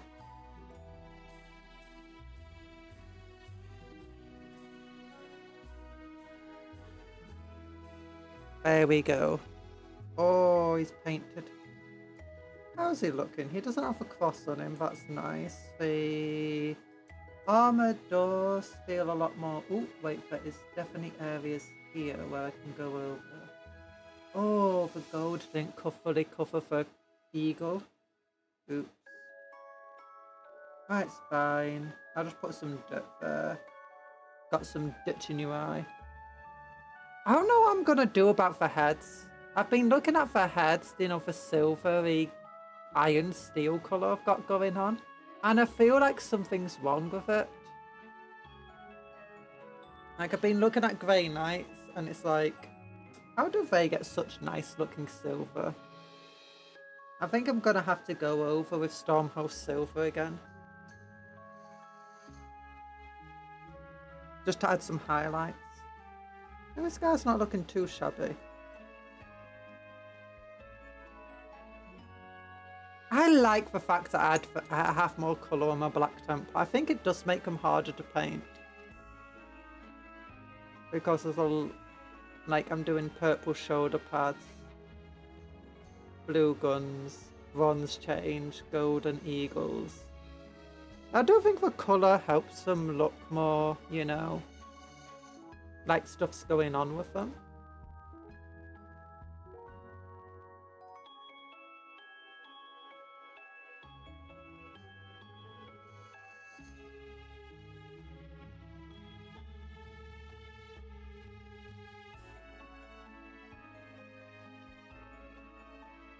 There are some Legios that I want to do in Titanicus just as a one-off maniple and to do schemes as well. Iron Spider seems cool with a web motif. Ooh, the web motif sounds like it would be hard to paint and a bit time consuming. And I find trying to paint the sleeves of these dudes time consuming. Yeah. I'm happy about the darker skin tones I got on them. I'm not happy about the lighter skin tones I've got going on. Actually, maybe that's okay. It doesn't look natural, that's the issue. It looks chalky. Of a skin. Darker skin tone I think is fine.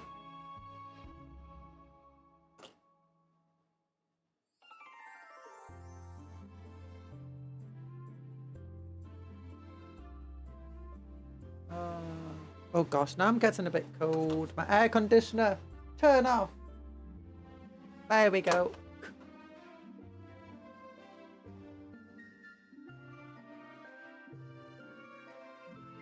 I need to empty that soon enough. Oh, I might play more Mechanicus next week because I really did enjoy that one. Not gonna do more Uma Musume until like they add more events and stuff into the game. It's an intriguing design. They are a steel purple grey base with silvery web patterns, and then if IIRC on them, if IIRC. What does IIRC stand for? If it is really complex. Does that stand for if it's really complex?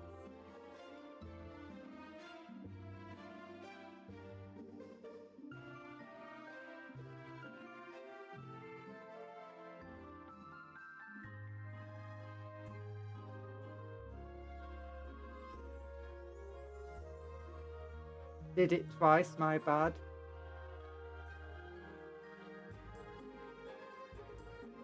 Oh, if I recall correctly. Oh.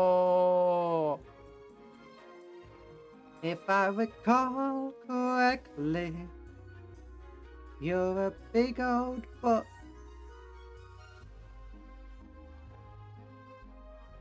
It's a silly cupcake. She's here. Hello. Ba ba ba ba ba ba. Wave. Wave. Ba ba ba. 2,500.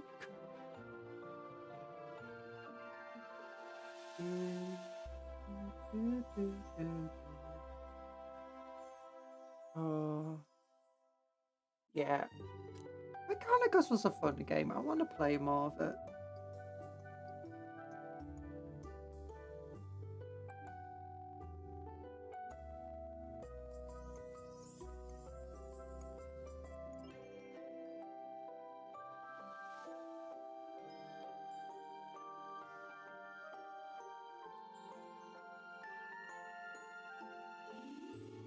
think I much prefer it over XCOM 2. Actually, XCOM 2 was fun. I just feel like they could have cut back a lot of what they did, simplified some of the other stuff. Maybe some people find that really fun, so I don't know. And taken away just how random it is. Main thing with Iron Spiders is their special rule allows them to replace heavier Titans with Reavers. Oh, this means you can fit the devastating Exterminatus mana pool into the standard 1750. Ooh, that sounds cool. Oh, yawning. I heard recently that Warlord Titans are like the basic Titans of the Titan Legions deploy, like they're the standard Titans. I always thought that was a Reaver though.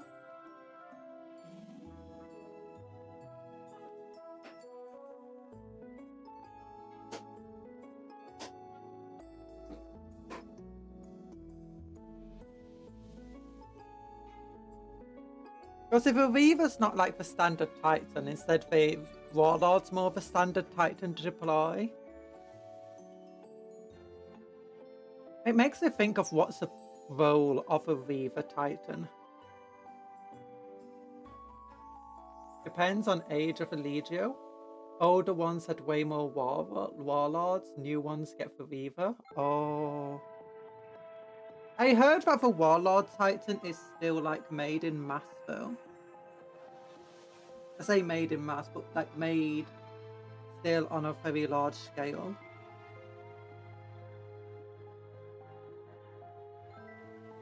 But I feel like the Reaver Titan makes a lot more sense as just a standard Titan. It fits a lot of firepower, like a lot more than a Warhound Titan, but not that much less than a Warlord. It's much smaller than a Warlord, allowing for, and much faster than a Warlord. It's got very strong frontal armor, so it just makes much more sense to just deploy in mass compared to a much slower, much less maneuverable Warlords.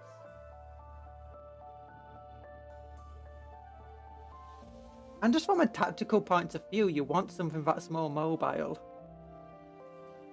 Like, yeah, the Warhound Titans have a lot of mobility, but they do lack a lot of firepower if you compare them to other Titans and the things they go up against. They don't even have the firepower in reality to really defend themselves against an equal-sized threat.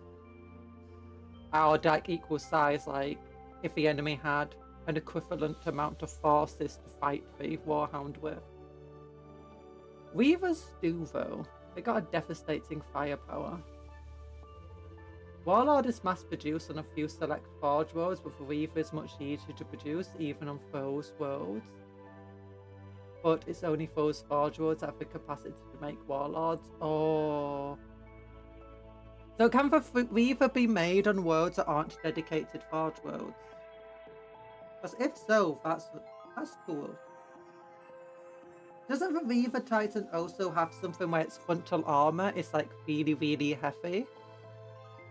Or like its main reactors and stuff are situated further back, meaning it's got a level of durability from the front equivalent to much larger Titans. I thought Reavers were there since the Horus Heresy. I'm not sure. I've been learning about Titans through Pancreas No Work, I think they're called, or something like that. That being said, I did recognise that some of what he said was incorrect from the knowledge I do have and books I have. So and in games it's always a Warlord Titan that you see everywhere, or the Warhound. You rarely ever see the Reaver Titan. Also, the Reaver Titan just looks so much cooler than like any other Titan outside of the Eldar.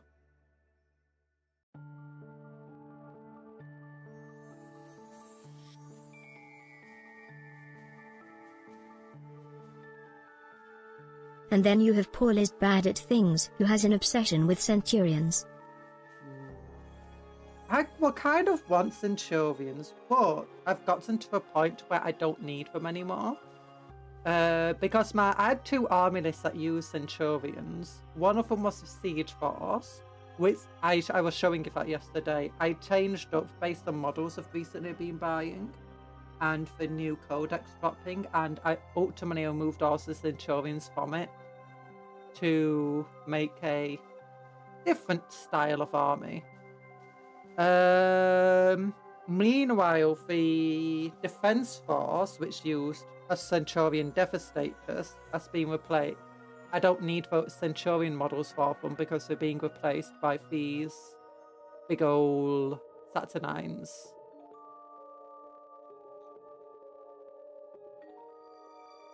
Unless you mean centurions of a different kind. Weaver does have the rear-mounted reactor array, meaning it is stronger armoured than its size would have you think. Although it is more vulnerable from behind, but that being said, it has void shields. That combined with its mobility makes it deceptively hard to crack. Yeah. And it's got an immense amount of firepower. Like, it's, armed weapons are significantly stronger than a Warhound's armed weapons. Actually, I think the Warlord shares some of the armed weapons with the Reaver. They're definitely weapons that can destroy Titans or entire armies if used correctly. And then it's got the big old back-mounted cannon. Missile launcher, sorry, that has an incredibly high range and does devastating damage.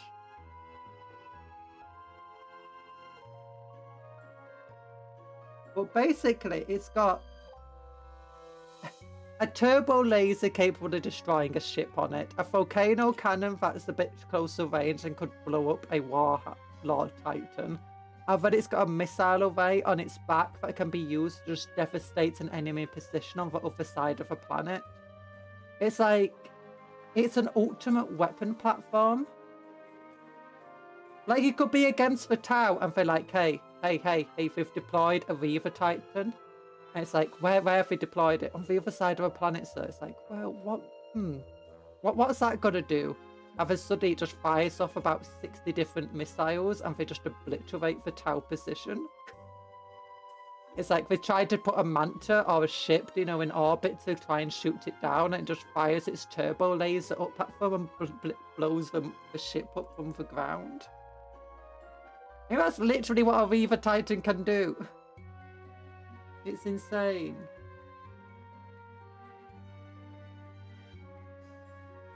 Granted, if its shield gets cracked within firing distance of a Warlord grade weapon, it will melt, or the same as any other Titan. True.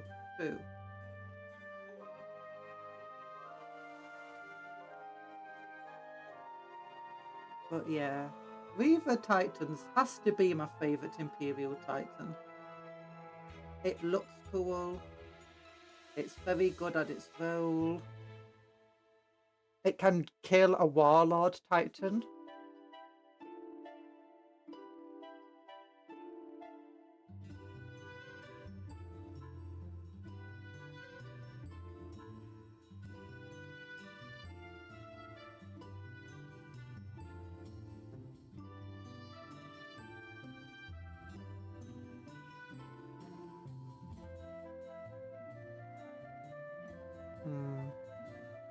I also question, do you know where you've got that story of a Warlord Titan being blown up by a Manta? I question that story so much, if that's a Warlord Titan that they actually went up against. Because Warlord Titans have quite a lot of anti-air capabilities on them, don't they?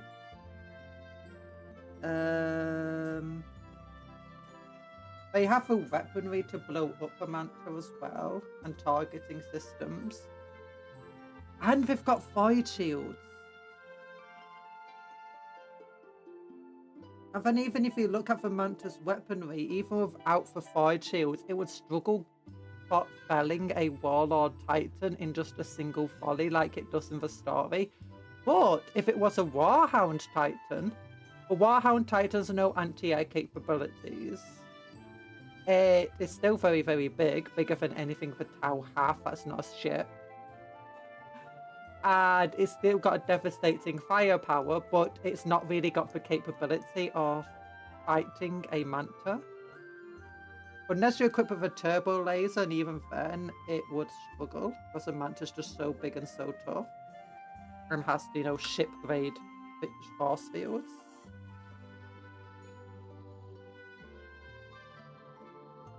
They don't hook the hull of a Titan, yeah, but a Manta wouldn't. A Manta's firing at them from far away with hunter-killer missiles and,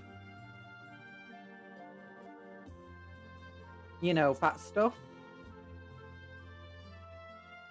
What else? Hunter-killer missiles and railguns. So they will protect from railguns and hunter-killer missiles.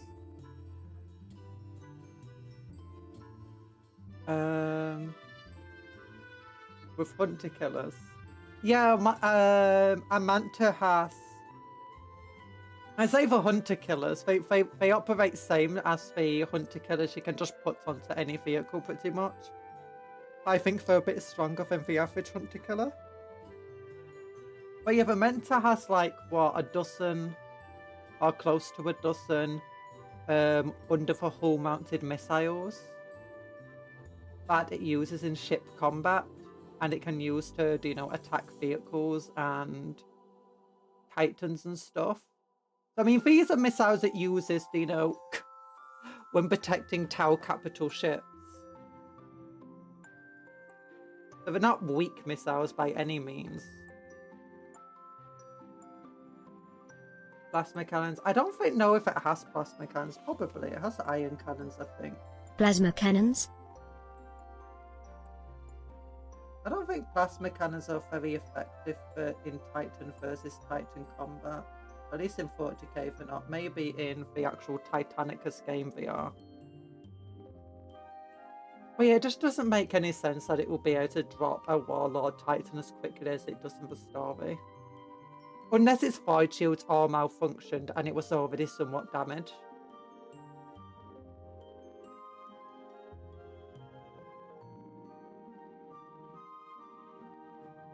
Yeah. Well, that's the thing. It wasn't like it stood there just sustained fire upon it. A Manta came down, fired off a load in a single volley, the Titan erupted. Warhound Titan, its void shields aren't that strong. It doesn't have that many void shield generators on it. And it's just not that tough to begin with. It also has very limited capabilities, you know, to fire at the Manta and bring it down before it gets blown up. Like, I can see that just being obliterated in a single volley by a Manta.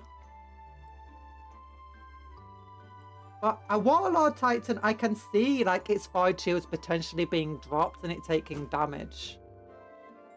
But you would very likely see it It, like, has 2 anti-air weapons, doesn't it? On a Warlord. Am I being crazy with that?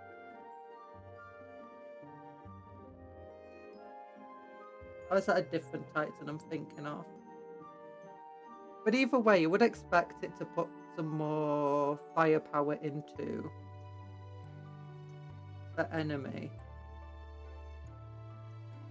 Like, trying to fight back.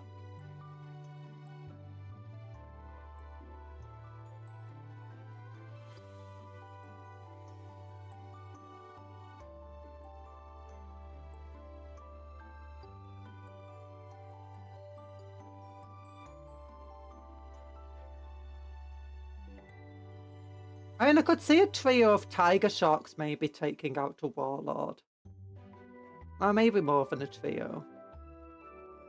Because they've got the twin massive rail cannons as big as the ship itself.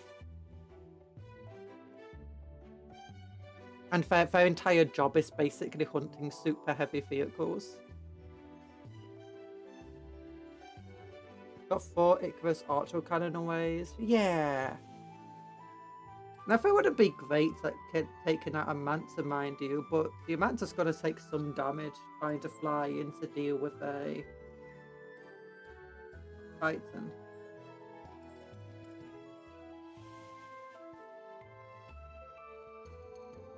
I often think if it's you know, the writer or the Tau themselves mistaking the classification of what they're going up against. Like, it wouldn't be the first time the Tau saw something and believed what they were destroying was like a warlord or something. Only thought it to be a much smaller thing than what they thought it was. Like, when they first came across the Eldar and the Imperium fighting one another, they thought it was a massive galactic battle or something, you know, deciding the fate of two races, but it was considered a skirmish by both sides.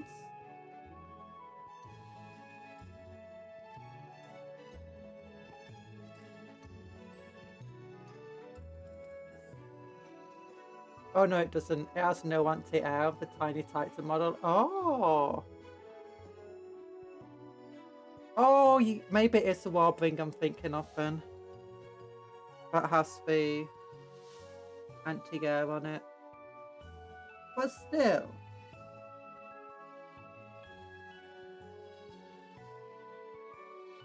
I am unsure if the Tau could defeat it. Also, there's a story recently though, where the writer said that the what's he called? The Swarm Lord was taller and bigger than a Wraith Knight. And if you don't know, the Wraith Knight is the Tau, not the Tau, for Eldar Wraith Lord that's bigger than an Imperial Knight. It's like, it's taller and bigger than an Imperial Knight, and it's just like, no, that's massive. But that's massive. The Swarm Lord's never been shown to be bigger than an Imperial Knight before. And I think, and a lot of other people also think that it was a typo and they meant it was a Wraith Lord, because the Wraith Lord and Hive Tyrant model are similar sizes.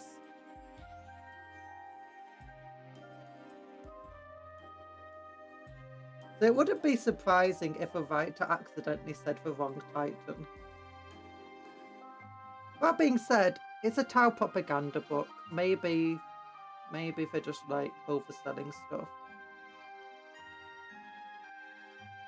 I quite like the Warbringer. It's a bit of innovation to allow a Reaver Titan to carry a Warlord grade back weapon compared to the normal Warhound grade weapon it carries. Oh. The Tau did once think a Dark Angel's chapter master they killed was the Emperor. They could be mixing up Titans or simply spreading propaganda to their troops. Yeah. And the Tau, that being said, the Tau are relatively decent at fighting Titans. Like, with air superiority, big old veil cannons, and the other big old veil cannons a lot of their vehicles have anyway. And for hunter-killer missiles who love to use. Very effective at taking out very big things.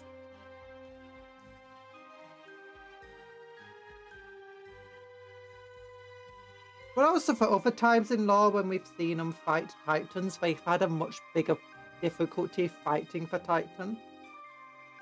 Like the railguns of their battlesuits just not being large enough to really penetrate the Titan armor and shields.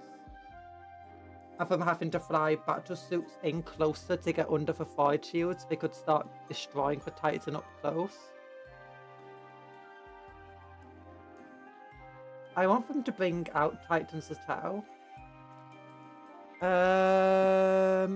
Yeah, I want Titanicus to be more like epic, and for them to release some more models for it. But the Tau do have a Titan. Ooh, next week, ghouls and guys. Oh, I was hoping the new Imperial Knight would come out. Oh, look at The them. demons are angry cause we keep sending missiles and bullets etc. into their homes in the warp. How inconsiderate of us. Oh, it's not inconsiderate. The demons deserve it. They were just giving them gifts. Those are cool dice, though. Ooh, look at this book. Why does she look like Valkyria? Fear of the Ever Chosen. Legend of Sigmar. Oh. But yeah, the Tau do have a Titan-sized thing, or almost Titan-sized. Space Marines, Armies of the Imperium, Xenos, Tau Empire. It's still for sale, unlike the Manta, which is no longer for sale, and I'm sad. Oh, it's no longer temporary out to stock. Where is it? Where is it? Here it is. Yeah, this big old battle suit here is like almost the size of a Warhammer Titan.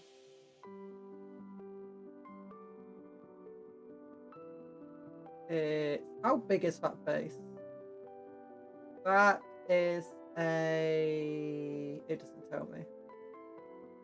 160mm round base. Yeah, that's a massive base. That's how big? This is a 100mm base. I think the big boy is big knight size. This guy. 160mm round base. How big is the Imperial Knight? Like, and it's too big for its base. Like Akatus size. So, pretty big. Armies of the Imperium, Imperial Knight. Let's look up at Akatus. What size base is it on? 170 by 109 oval base. So at its widest is 170, 10mm wider than the Tau base. So a Tau model will be standing like that.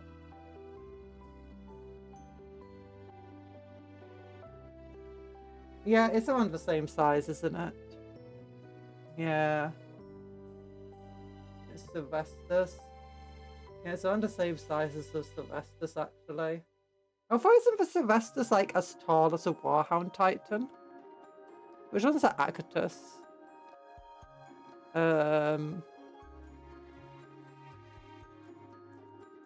Is it under Heresy?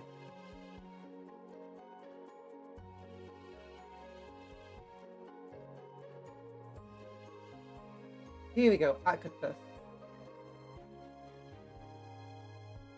Yeah, wait, aren't the Akatus Knights like the size of a Warhound pretty much? Like, I've seen them next to one another and they look... The Warhound's a little bit bigger. Yeah, this one doesn't have a base. Why its arcane conversion weapon reduces fortress walls and enemy titans to dust if escalates in beams of antimatter.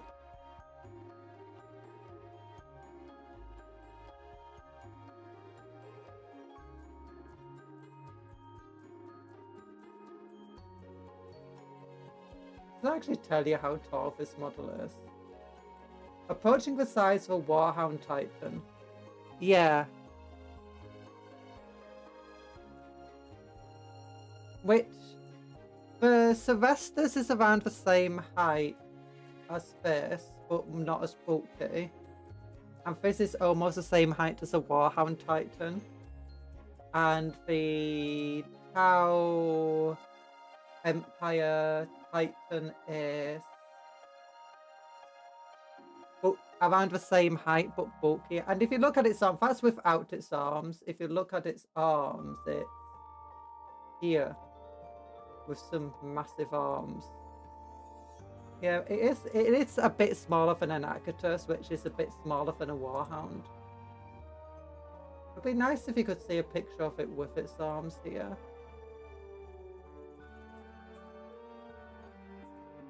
They aren't quite as big as a Warhound, but they are chunky lads. I was giving the Kill Surge more credit than it was due. Yeah.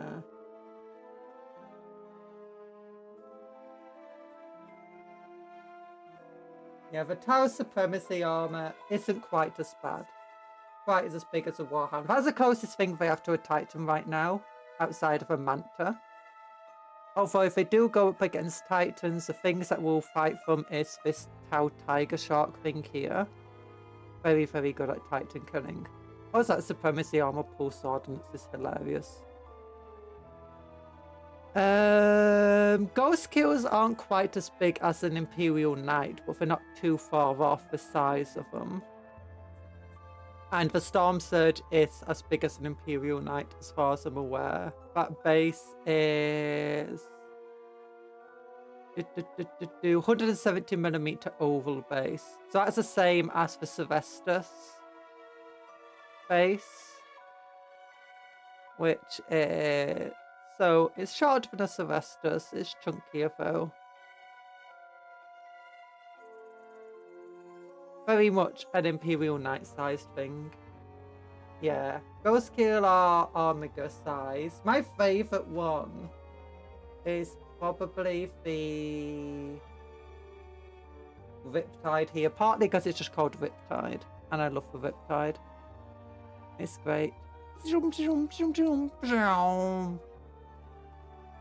What size base is that? I'm probably 100mm.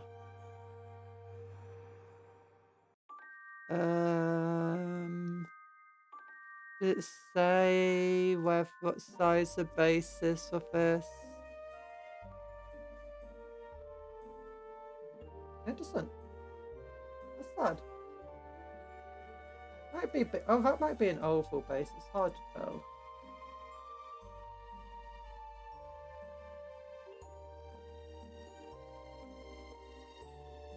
Ghost Heel has... Okay, Ghost Heel is not on the same base. 105 oval base. Yeah, Riptide's definitely armature size. Not armature. Ghost Heel is definitely armature size. I think the Riptide's a little bit bigger. I love the broadside suits. I think you can still take them in squads. And that amount of concentrated firepower is awesome. The broadside suits are awesome.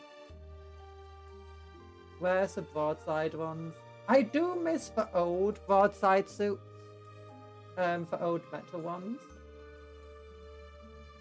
Which, if you don't know, wait, were they metal?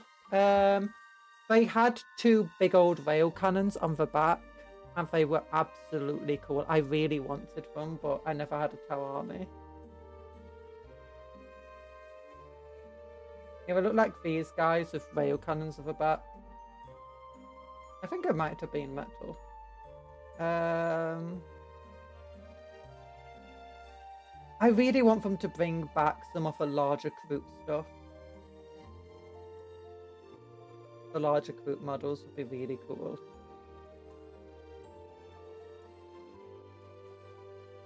I do like how many different types of Kroot you have now, so you can make like proper Kroot armies.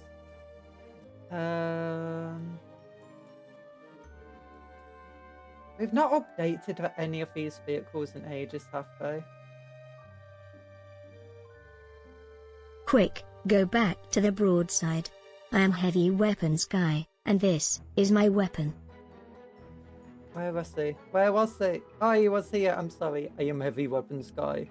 And this is my missiles. Oh, look at all those missiles. This is my weapon. It fires 1 shot per minute. But each shot is cost 200,000 Tau credits.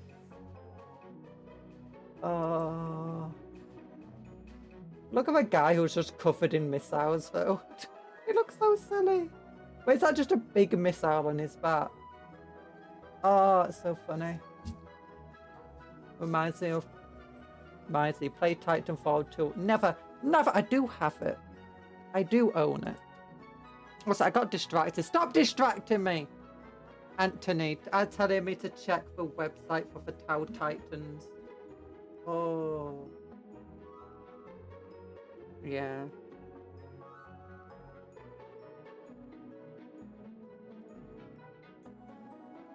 I hope they don't get rid of the Wrestling Titans. I really do love those models. Are you building big couplet armor? No, we're painting today. If you want to see the big model we finished last time, it's here. Well, I didn't finish it last time. I finished it after the stream. It's on for Discord and I put it on Reddit too. Got a big assault cannon there, just here. Big old chainsaw here with a little skull. Hi, little skull. Havoc launcher on the back for its anti-tank missile stuff. Little frag launcher here. Plasma bombard instead of a normal plasma gun. It's got a little lantern. Got a little thing here. Oh yeah, some purity seals. Some weird thing that's constantly just transcribing whatever he says. A badly placed Imperial Eagle. And it's blue tack to its base. That is just an Armiger Warglaive. Nope. It's I was looking at the Armigers to see if it would be good enough, if it would be worthwhile being an Armiger. But I decided to make it a Redemptor instead. Because a Redemptor just has way more firepower than an Armiger on it. And honestly, its damage output in melee is around the same. It also has a better armor save than an Armiger. It's tougher. And it has reduces for weapons the damage of any weapon that hits it by 1. And also it can affect it with Black Templar rules, so... But in the end, that I'm going to actually, if I get my future Redeemers, not Redemptors, I'm going to buy all actually just going to be Saturnines converted.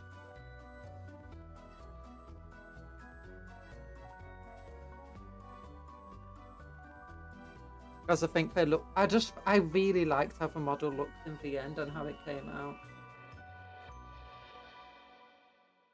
As much as I do love the Redemptors and those silly box knots, I've already got 2 Brutalises. I want 2 more Ballistas threads.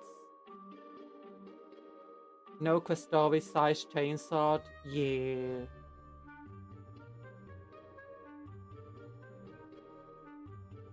Armiger Howler Bane is crazy good. 2 super archer cannons with 8 anti-fly 2+. Yeah, guess what? I think this is an Icarus rocket launcher. Which is a... How powerful is it? It's an anti-fly weapon. It's really powerful anyway.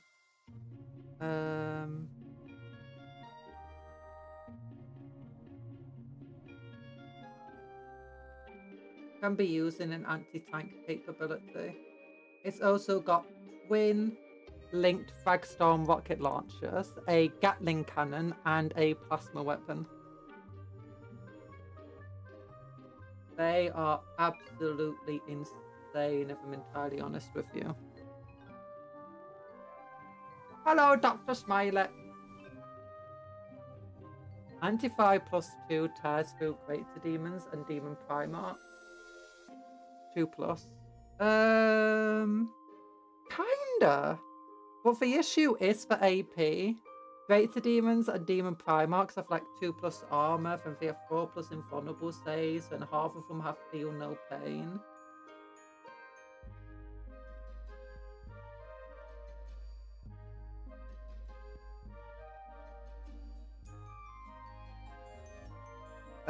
On top of that, it's only Greater Demons of Khorne it would be effective on. Demon Princess, it would be effective on some of them.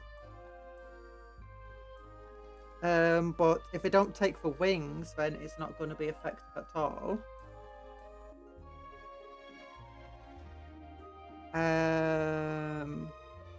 All of the Demon Primarchs, though, have fly, don't they? Even Matorion.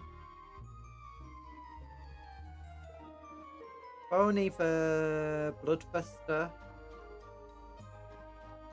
Greater Demon has fly. The rest of them... Oh no, wait a minute. The Sinch one also has fly, obviously, because it's a big bird. Yeah, Sinch. Forgot about Sinch.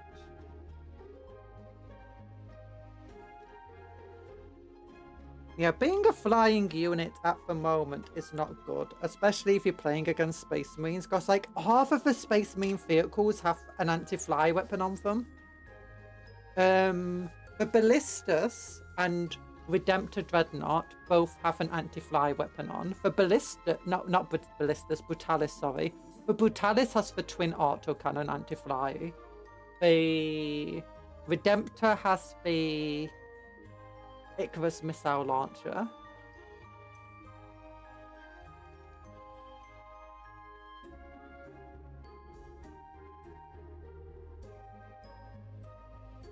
The Doomsday Arcs is flying crazy good. Yeah.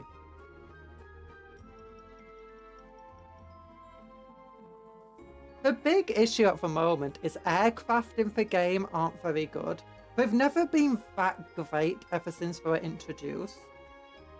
Because when they were first introduced, they had a rule of they had to move a minute. You couldn't start them for field, and I still think that's the case. You have to move them a minimum of 20 inches, and they can't just easily turn on the battlefield. I think they can turn easier now than they used to be able to. They generally weren't the toughest things, but everything could see them on the battlefield. They also could see everything, mind you, so that was good. But they didn't have immense firepower, and that's what they really missed out on. Because it's like, in real life, a plane appears, it shoots, it leaves, that's it. It gets one chance to shoot the enemy, and that's good enough. That's all it needs. It obliterates the enemy.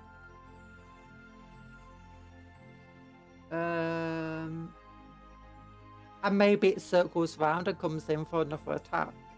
But in 40k, most of the aircraft don't have the ability just to obliterate the enemy in a single turn.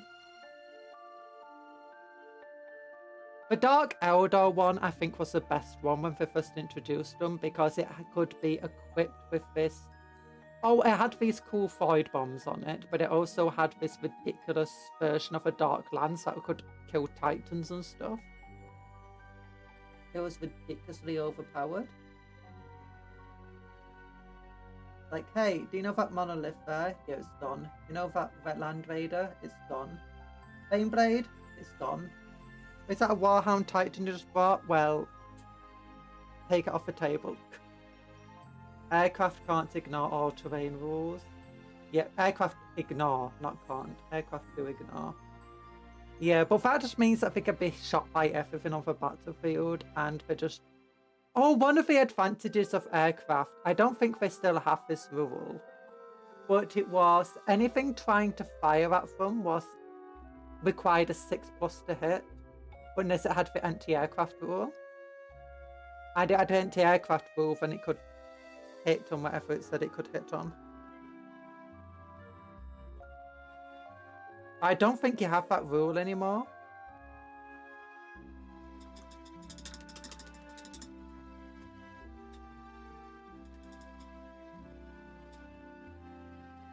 Maybe you do, and I'm just being crazy.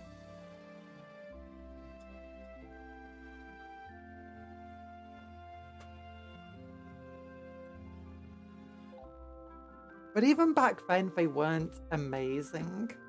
They were decent. There was only a couple of aircraft at the... Oh no, the Necron one was also really good for Croissant. For Croissant. Because that could also pump out... That could pump out a lot more firepower, but I think, if I'm remembering correctly, I never played Necrons, I only played against them. That could just like turn on a dime. So it was a lot easier to keep on the battlefield, and it also had better armor than the average aircraft. Space Marines also had better armor, but they lacked the firepower that other aircraft had. So it was like, eh.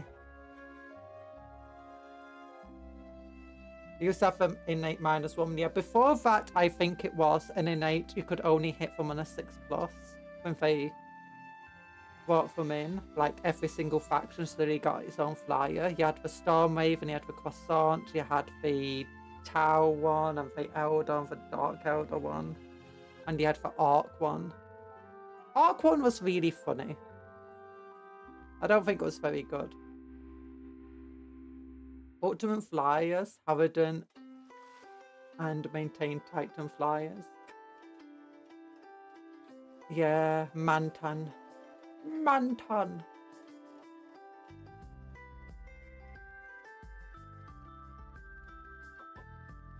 I think gargoyles at one point and like winged warriors are good against flyers or something stupid. I can't remember.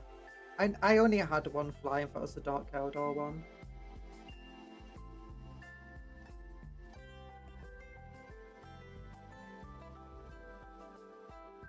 One aircraft rather, not flyer.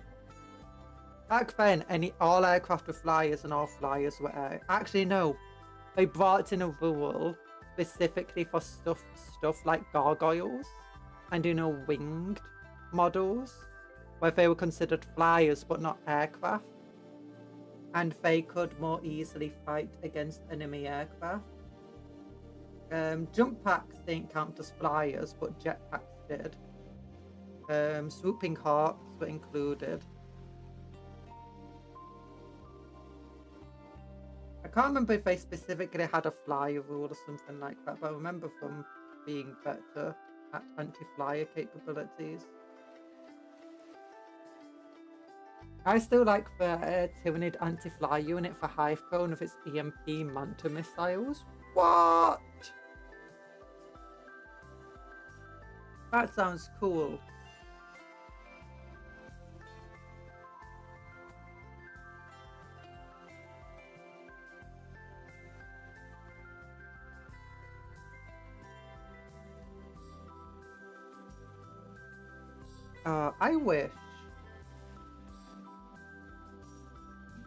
I wish we had so many more models than we do.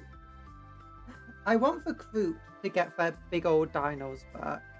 I want the Gargantuan Squiggoth to get a plastic model and potentially have a Squiggoth model. Now, first I want Orcs to get a Squiggoth model. Not a Gargantuan Squiggoth, just a Squiggoth. Which will be an Imperial Knights. Smaller than the Gargantuan Squiggoth as it is now. But then I want them to get a plastic version of a Gargantuan Squiggoth. Because they could do that now. They definitely have plastic models as big as a Gargantuan Squiggoth.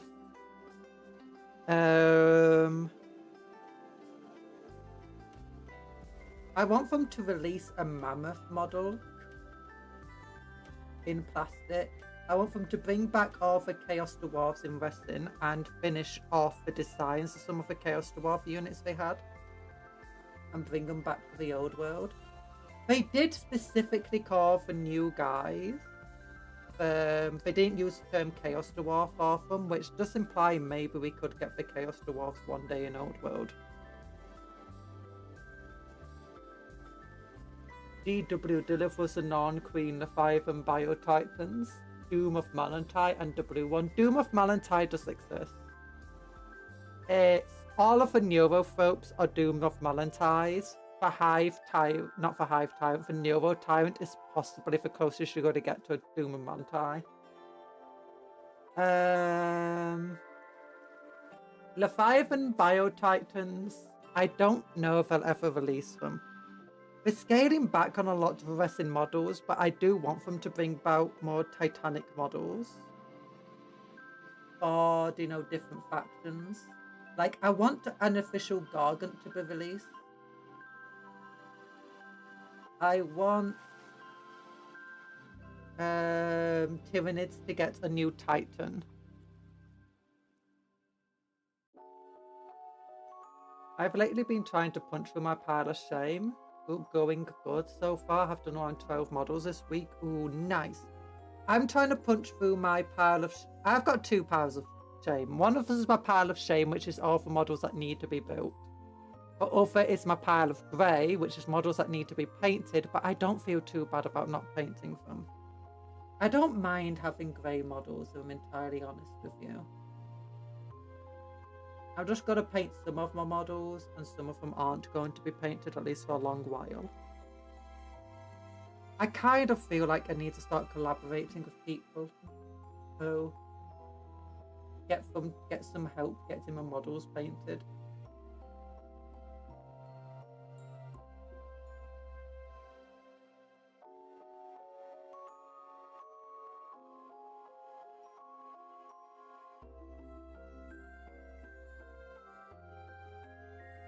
Or maybe I can like go to a board gaming group that's really friendly and it'd be like, hey, do you mind helping me build all these models? And if you want to be featured on my channel, I can film you helping me paint all these orcs. I've ever been like, why did you build your models like this? They're so hard to paint. I'm like, yeah. I don't want to build for mastodons.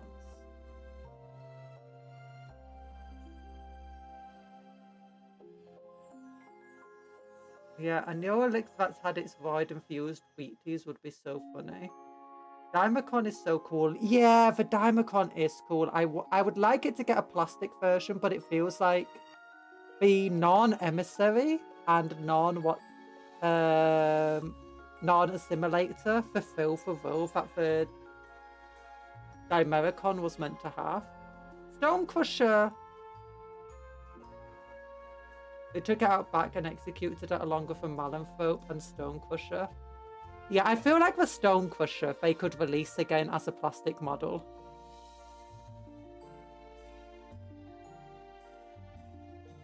Definitely.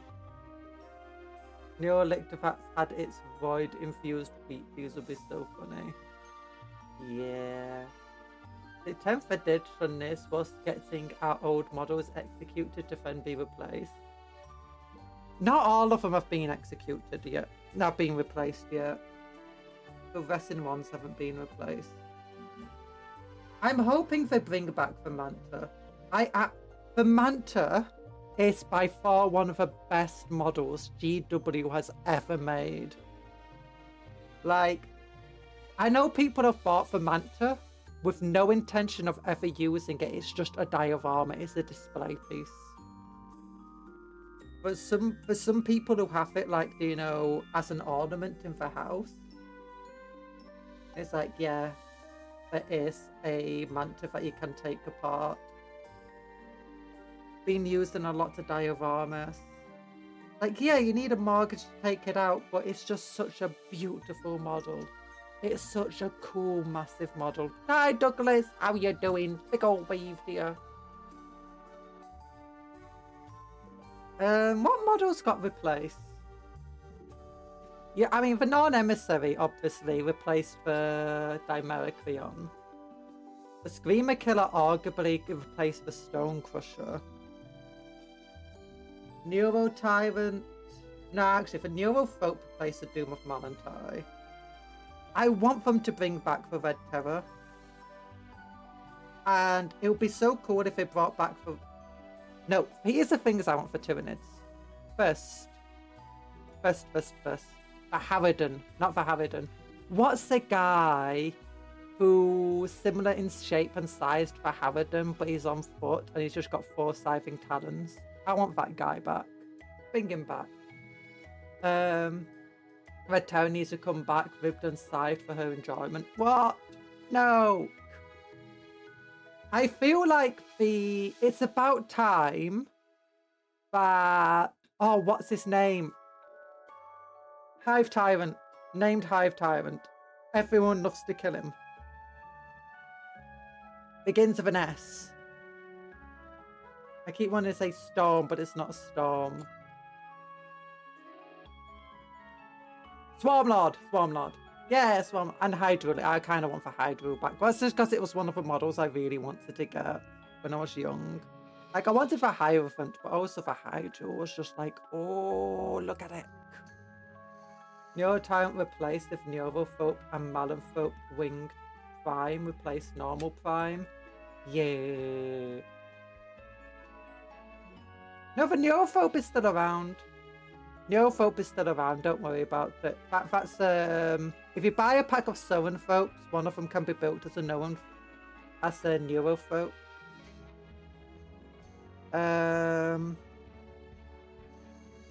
Yeah, the Swarmlord though, it's about time it got its own model that was bigger than a Hive Tyrant. Because at the moment, the Hive Tyrant just feels too... It's too similar in size. It's just too similar to a Swarmlord.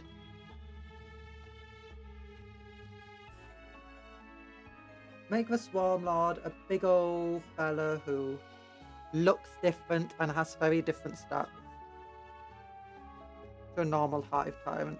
Bring back old One Eye and like copy his old pose and model, you know, for Metal One. That would be cool. And then bring out a Red Terror that is closer to Trigon size. I think that would be amazing. Like, okay, Red Terror wasn't ever meant to be Trigon size. But I think with the current rules, it will just be so perfect. Stormy's going to get a new model. Then he'll need a new data sheet. Yeah. The Swarmlord data sheet is kind of meh. And it's not terrible, it's just... The model is too indistinguishable from a normal Hive Tyrant. Like, I got a normal Hive Tyrant. It's not meant to be the Swarmlord, but it's got the same equipment as Swarmlord. I could easily be mistaken for one.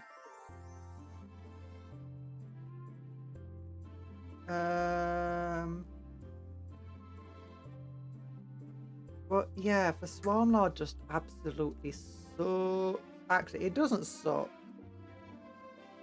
It's just, as the main named character of the Tyranids, it needs more.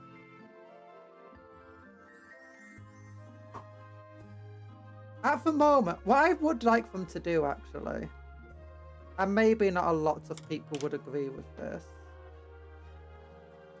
Sorry, there's just something here I want to do.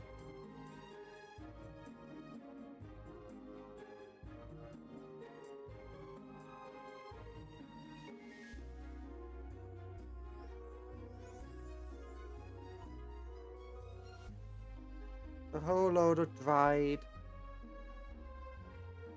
stuff here.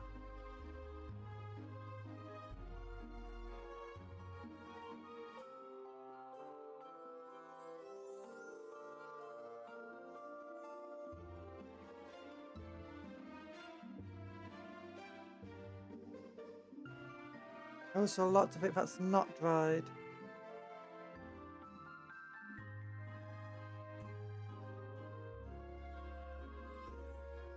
Oh gosh.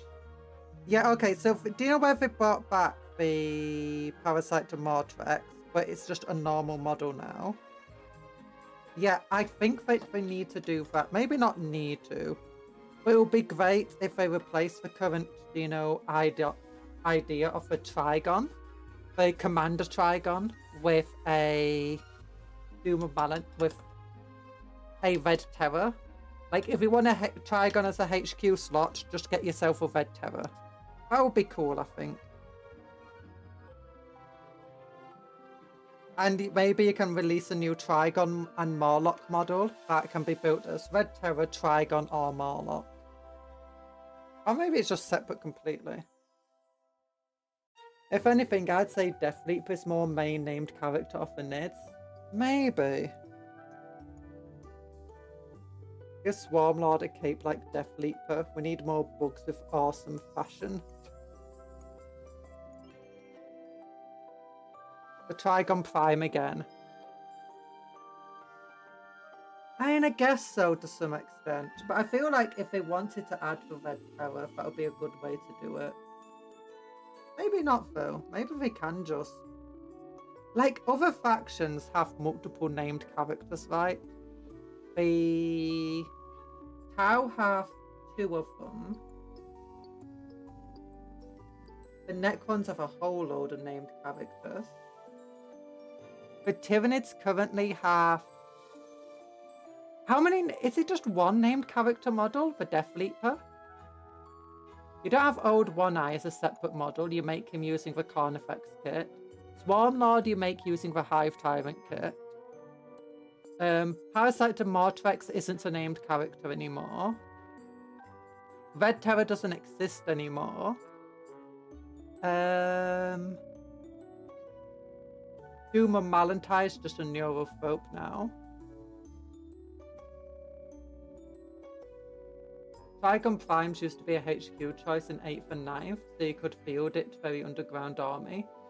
Paired with the Jormungandr for some real men's. Oh, Jormungandr. Don't we just get more Nids out losing half of our named characters? Yeah.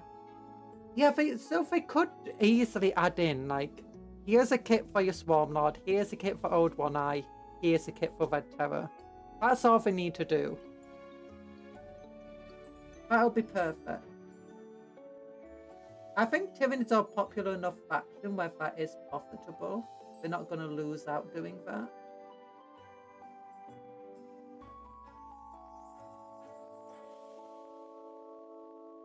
Like, I think it's their most... Maybe Orcs are more popular as a Xenos faction.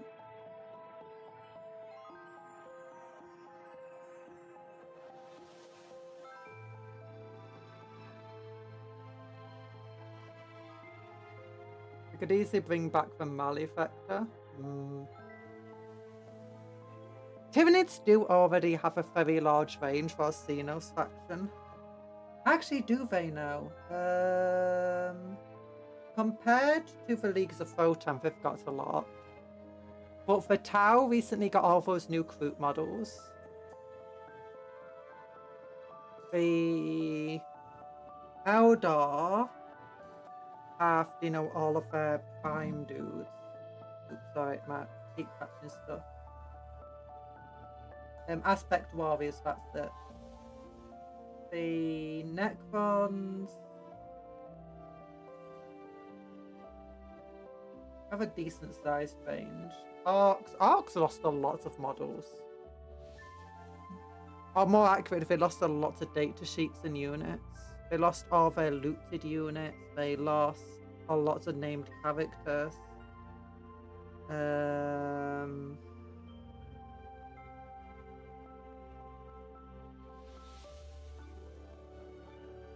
The only small range amongst Xenos is Photon, the rest have like 50 plus models.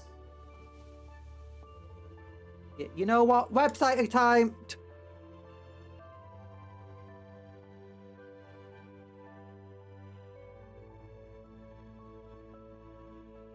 I'm taking a look. Warhammer 40k. Xenos armies.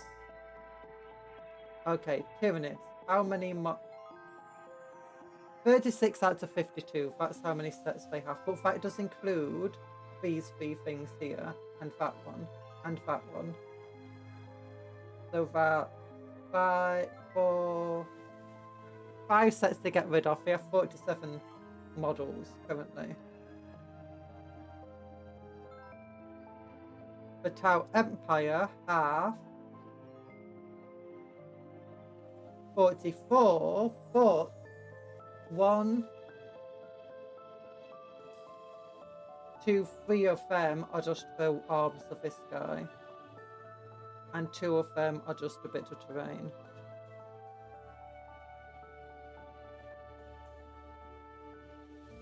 So they got about 39 models.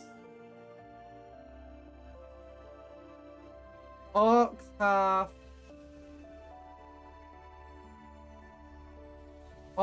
These 3 sets are all the same model.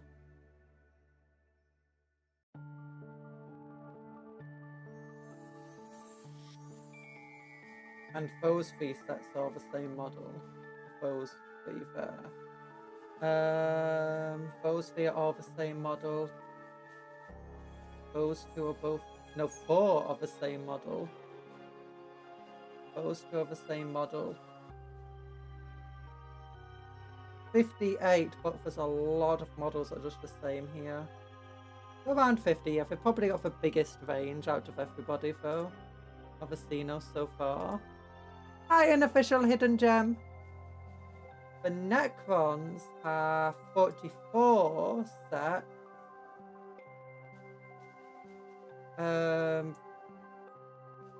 But that does include the Royal Court, which has 3 different characters in it.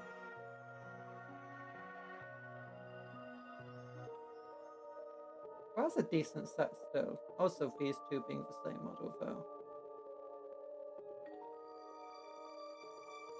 Xenos armies, Leagues of Photon just got a whole load of new stuff, putting them up to 25. 25, and that includes the dice and the sold out things. They've still only got 23 stuff. It's surprising how few mid-range is, not multi-build kits. You've got the infantry separated, but then after that basically can be built to something else.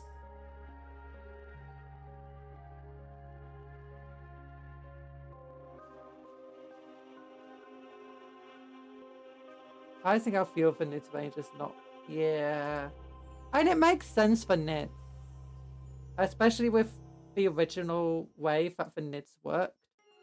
Because it used to be that it's like you didn't have multiple different sets of things.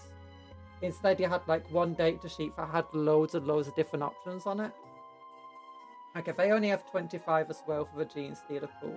And one of them is just Tyranid Gene Stealers.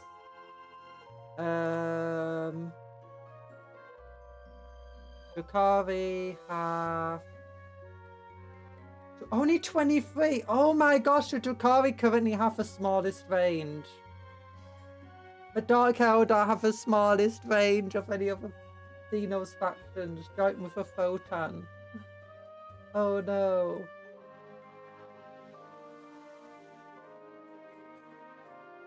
Oh wait, you got a Hand of the Archon here, which is the same as the Kabalite Warriors. No!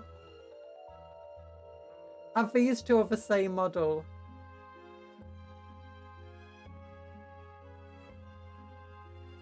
Raider, Ravager, they're different models. Use the same base. Those two are different models. Oh no. We've only got like 20 unique sets. Half of Dark Eldar. Oh. I mean, all of these models are really cool, mind you. And for Aldari, who... Half of the sets here are Dark Eldar sets, mind you. But they've got 61. Ignore the Dark Eldar models, and... you still got like 40 models there. Maybe even 50, I don't know. But let's look at the Tyranids. How much of them can be built to something else? So, Barbagants, push fit models. Parasite to Martrex can only be built there. Hive Tyrant can be built as a winged Hive Tyrant or as a Swarm Lord. Carnifex can be built as old One Eye, Scything, Talons. Basically, it's just all Carnifexes. Gargoyles can only be built as Gargoyles. Tyranid Warriors can only be built as a 2 Tyranid Warrior units. Raffiners are about to disappear. Broodlord can only be built as a Broodlord. Male-Scepter can be built as a Male-Scepter or Toxicrin, I believe. Yeah. Zoanthropes can be built as Venomthropes, can't they? Tyrannocyte can only be built as a Tyrannocyte. Hive Crone is just a Hive Crone. Tyrant Guard can be built as Hive Guard. Exocrine can be built as a Horror Spec. Oh no. Hive Crone can be built as a Harpy. I forgot about that. Tyranid Prime can only be a Tyranid Prime because it's push fit. Psychophage can only be a Psychophage because it's push fit. Tyrannophagus can be built as Turfagon.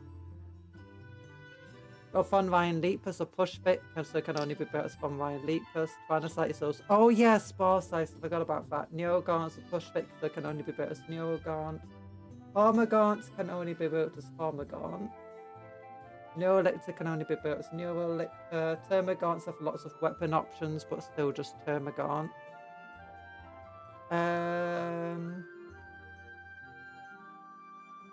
Now look at them bugs. Lots of bugs. Gene Stealers can only be built as Gene Stealers. Lictor can only be built as Lictor. Death Leaper only as Death Leaper. Non-Assimilator can be built as Non-Emissary. Biophar can be built as a Pyrophar. Trigon can be built as a Morlock, and they look very similar. Abaddon! Wait. I only got Hovers of a Hive. Wait! Where's a Hyophite Biotitan? No! But Biotitan's not here! Are they discontinuing it? I hope they're not. I hope it's just a glitch in the system. Left side. Left side. You missed it. Left, left, left, left. Oh, there it is. Phew. Phew. Okay, it's still here. Good, good. Good, good. Oh, I love you. Pat, pat, pat, pat. You're in Space Marine too. Look how green it is. Yeah, let's compare this to Space Marines though. How many sets does the Black Templar have access to? 100.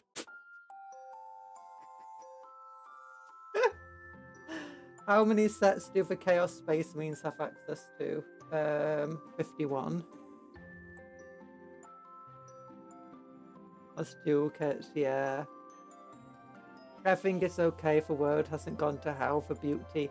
The thing about the Tyranny dual kits at the very least is at least the dual kits some of them do look unique from one another. Like the Harrow Spec and Exocrine, and the Zoanthropes and the Venomthropes.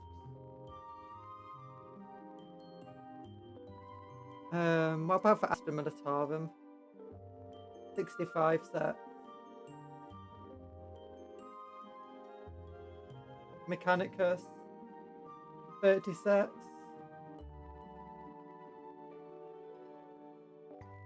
Custodes, 43 sets. That's more than I actually expected. Sororitas, 34. Death Guard, 60 different characters. 36 sets, half of them are characters. As noted, the Biotitan is doing the Jacko pose.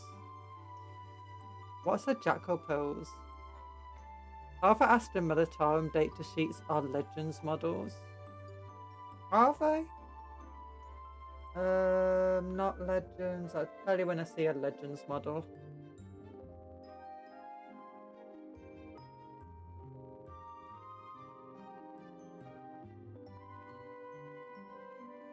They're all still in the game.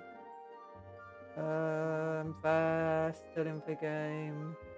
Still in the game. Oh yeah, you're just defense line. That does not look very defensible.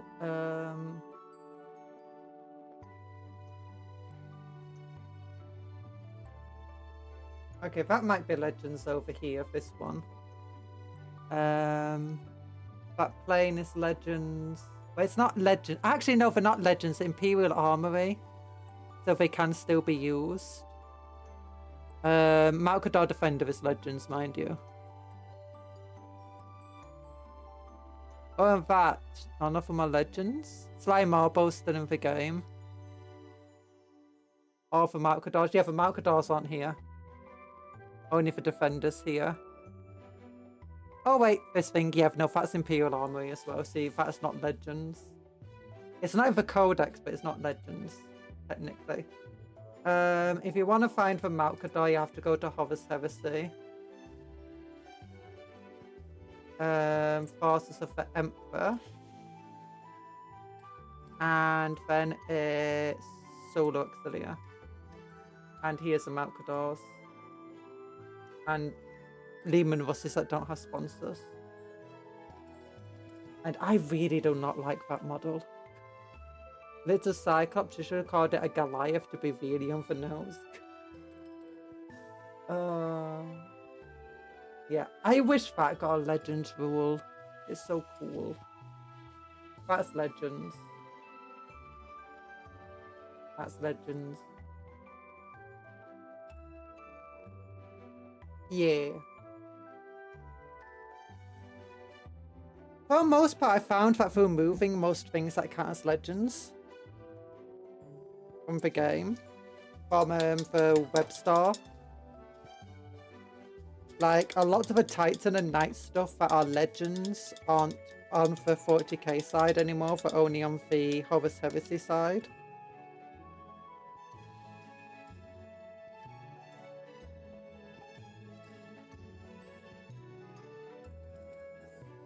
Stormhammer isn't Legend. I thought the Stormhammer was like a Legends version of it.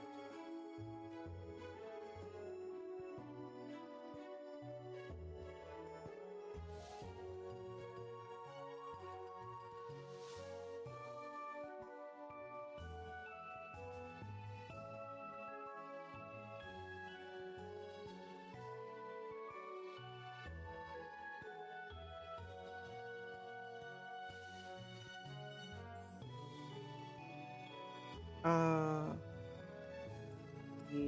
Oh my gosh, it's so warm in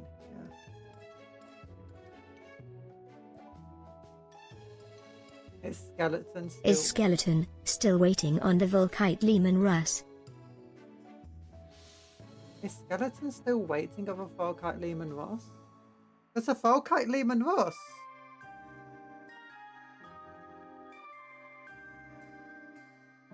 I got a funny story. What's your funny story and official hidden gem? As long as it's like family friendly.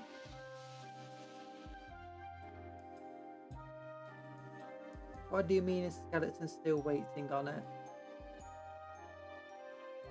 I was waiting on the plasma Ticaran tank, but then I found out that it's fully sold out and they're not going to restock it ever.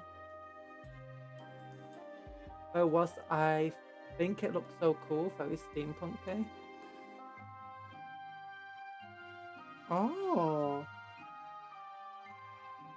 I think the Solar Auxilia has a Volkite Lehman Russ. Has a Volkite turret for the Lehman Russ.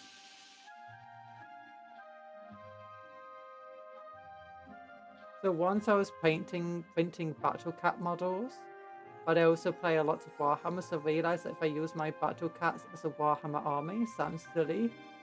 But I'm playing my first ever game with them. Ooh! That's nice. I don't know what Battle Cat is,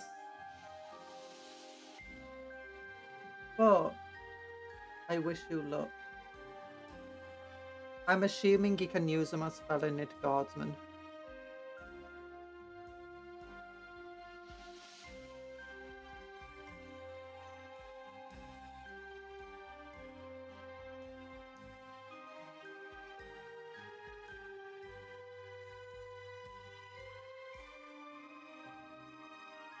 Holiday Space Marine chapter. Have you seen apparently a bunch of the new Space Wolf heads are being used by Leagues of Photon for some reason?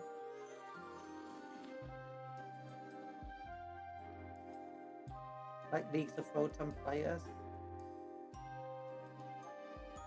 I don't know enough about Photon to know why they can use them.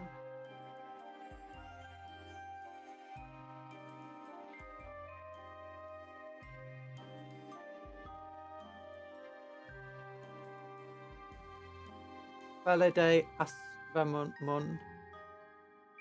Astramon.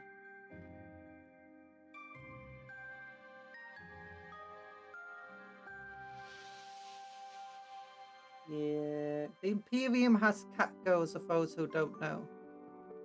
They're called a Felidae or Felinid, something like that.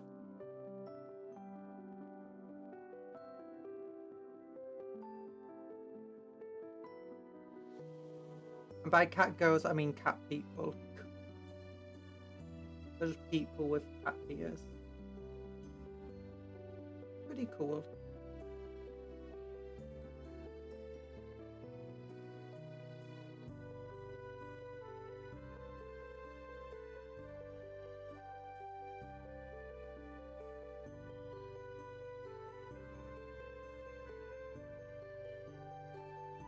I like the way that you see, you know, factions fighting one another. Especially within the Imperium. And that's what I actually really liked about the other Mechanicus game, in which you had the other two guys who were giving us missions. One of them was just constantly giving us missions, being like, hey, steal the Necron tech so we can add their knowledge to our own. It'll be hilarious.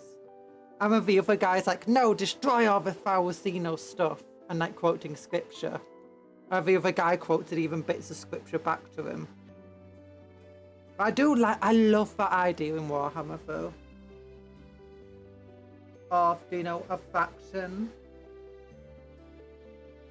You can go and think that it's like, okay, so Imperium acts like this.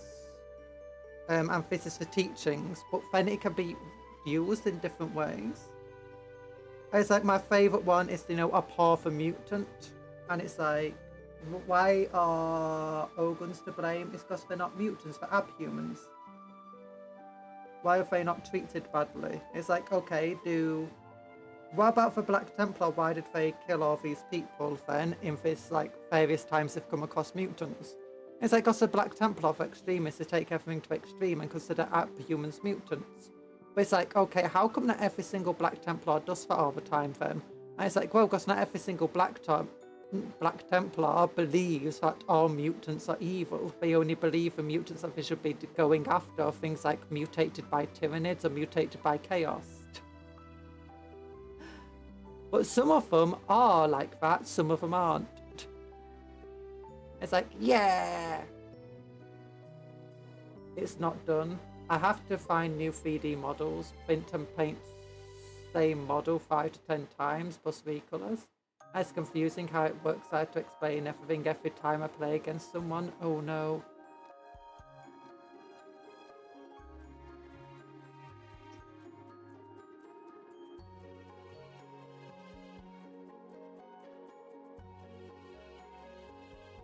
Would it be possible to edit the 3D sculpt to make them look more like 40k, so that by a glance your opponent can tell what model is meant to be what?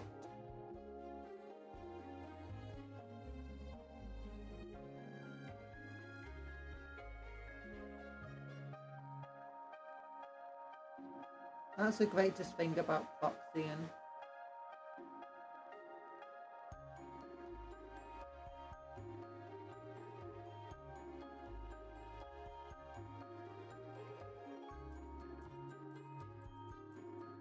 Oh, da da da da da da da da.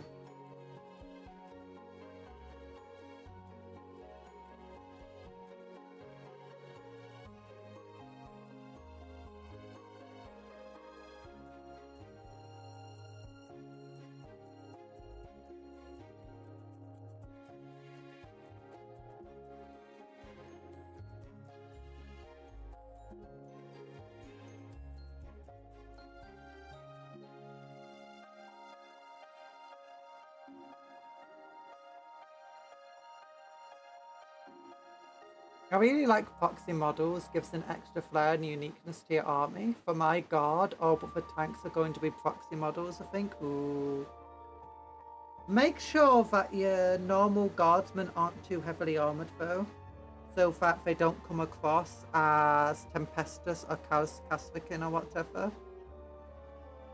It's actually one of the reasons why I don't like the new engineer models too much of the Death Corps of Krieg. Like, they're really cool models, don't get me wrong, but they don't look unique enough from the normal Death Corps of Krieg. Or at least that's a glance. Which can leave players thinking they're facing a different... Because that's always the danger of proxies, in which your opponent has to also try to keep track of what's what. Which is why you want something that at a glance can easily be discernible. Or you don't want your entire army to be a proxy.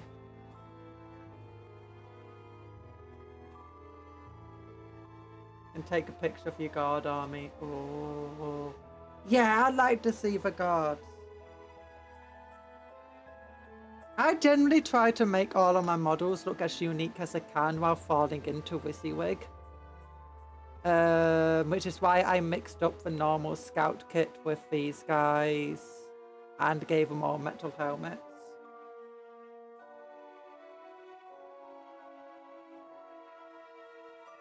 And why I've got these guys as Centurions.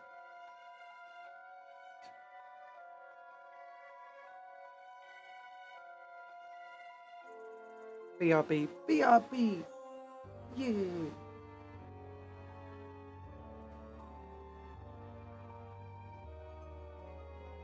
I do love proxies though.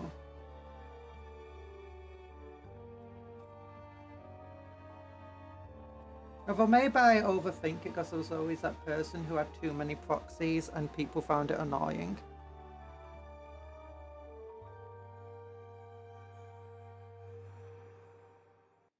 So I learned to try and fix my proxies to be easier to understand.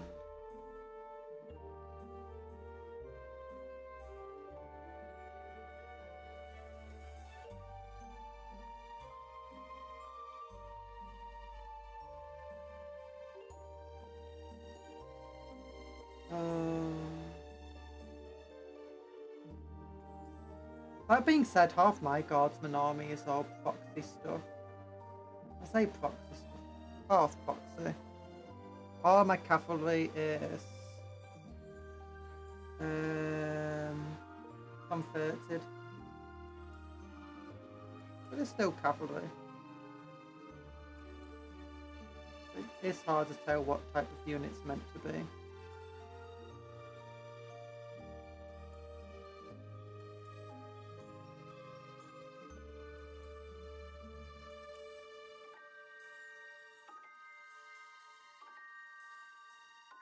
Eventually I'll be done with it and I'll have a really big army. I might take them to super majors and other events like that, but for now, I'll just have to push through. Ooh. Make sure that they allow proxies at those events. A lot of events do.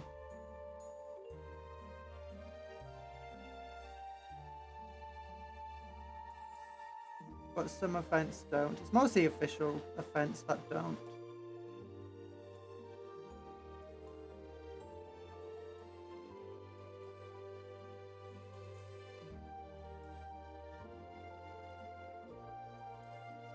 I saw a really cool guardsman army the other day. I say the other day, it was a while ago now. But it was an army of, you know, ghosts and stuff.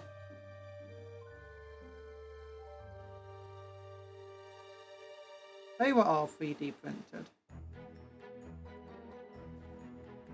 Which I was kind of sad about. I was like, ooh, how could you make them? I was trying to figure out how they made them. And then it was like, yeah, just 3D printed them. Okay, that makes more sense. I thought you got like a skeleton kit and like carefully cut all the models up so that you could make all of the guardsmen skeletal. Which wouldn't be insane.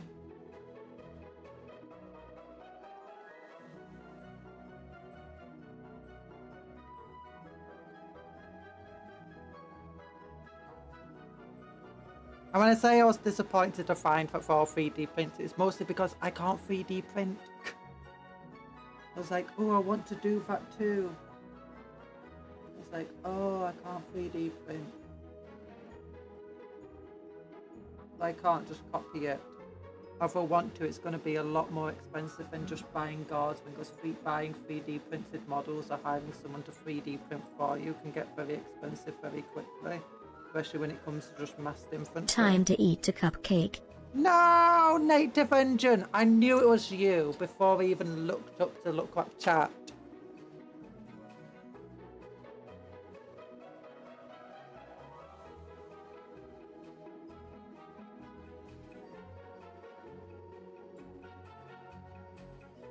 Okay, I'll finish these two models.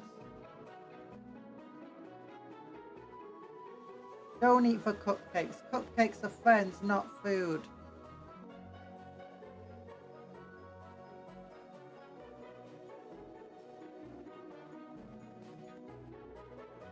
Viewer numbers seem really down the past couple of days. I don't know if it's YouTube. Or just me. Also, your protest always cracks me up. Why does it crack you up? How would you like if I'm like, I'm gonna eat an engine? Maybe one that's not, maybe one that's native. Yeah. Unless you're not an engine and you're just called a native engine. Like, what are you? Are you human?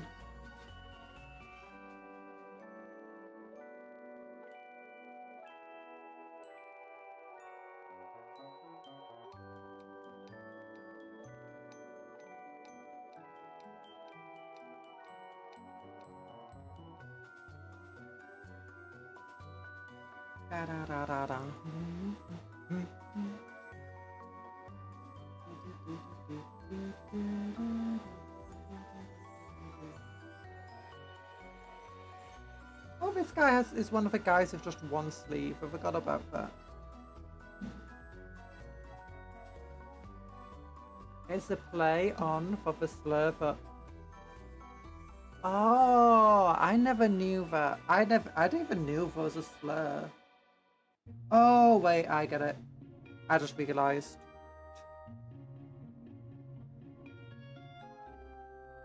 I was thinking native engine, like game engine.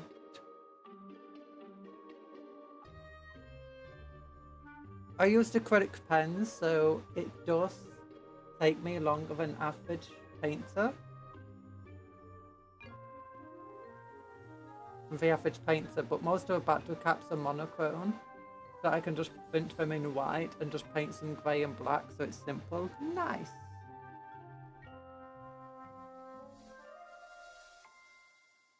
That's cool.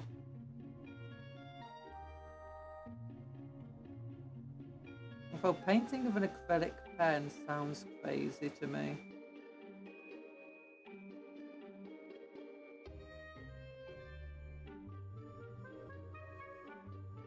Like, that sounds like a lot of work and very difficult.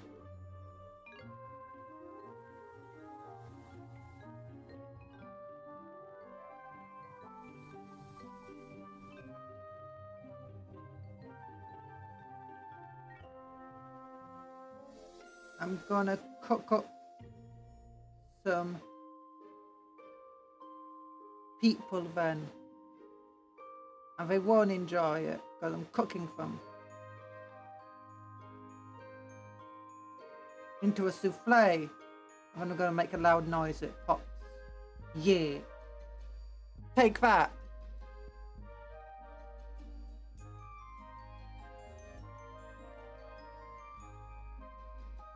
Ba ba ba ba down na na na na bow ba ba ba down.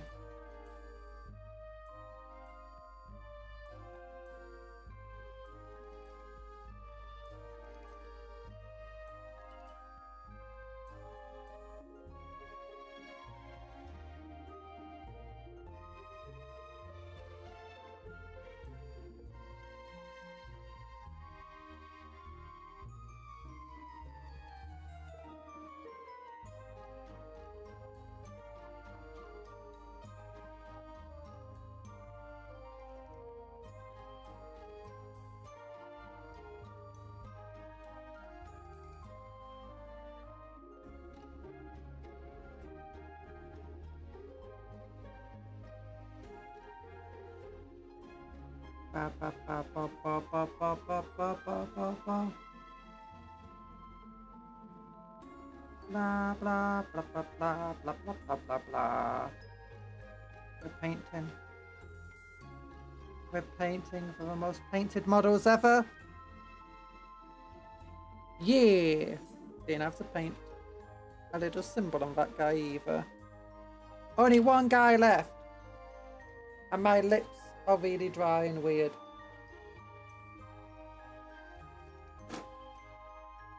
And covered in black paint. Dodging. Dodging. That was a steak on my face. Why would you do that? It wasn't even cooked. I could get food poisoning from that. Hi, Chaotic Erland.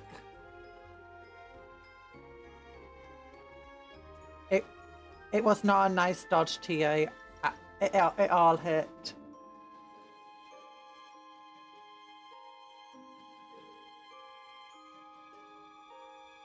Not as bad as that Yeet. No! No! No!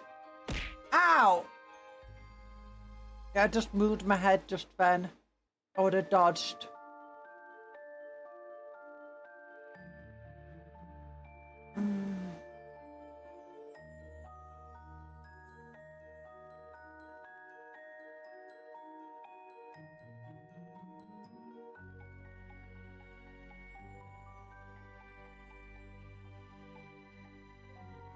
Did you notice there's a man named Frederick going after you?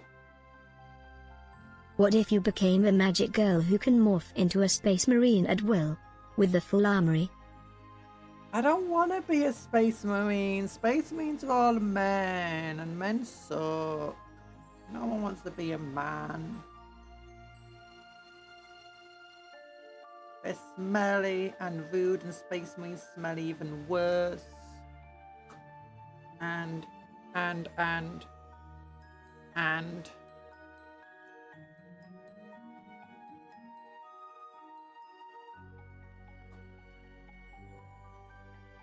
And also, the armory sucks. They're different for 40k, yet they got terrible weapons. The closest thing to a good weapon they have is a blooming graph weapon. Like, I'm a physicist. I could make better weapons than a bolt gun in my sleep. I'd assign it anyway, maybe not make it.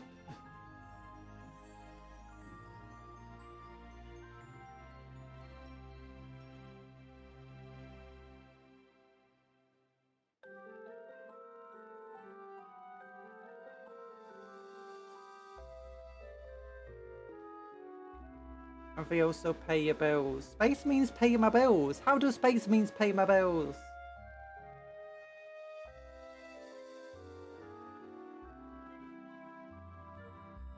Space Marines are my bills. You know how much money I've spent on Space Marines? I need to just speak to Games Workshop and just get them to send me free models, so...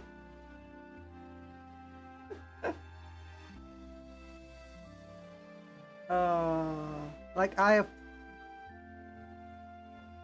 It's meaning men. They also pay your bills. Oh, men! Men don't pay my bills. What are you on about?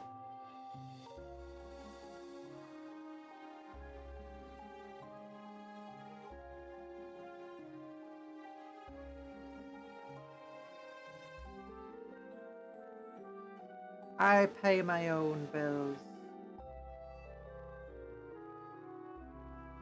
Oh. Although sometimes my mother pays some bills as well.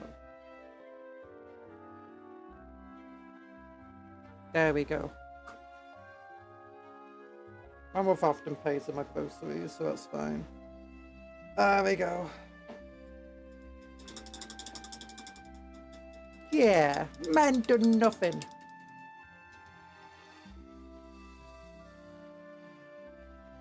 But finally, most, if not all, of a black is done. I just have to quickly go through some of these. Okay, it was him. I need to fix his leg there.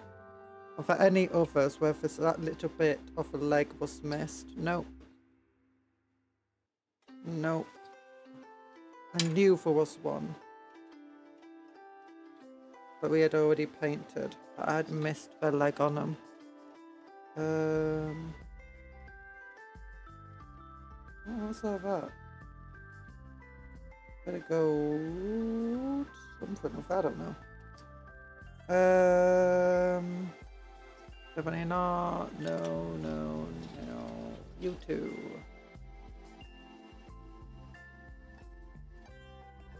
Nope. Okay, it's just him.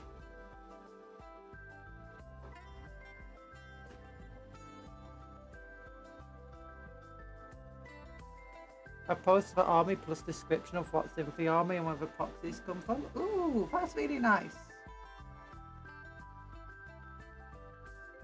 Thank you. I'll have a look at it right after the stream.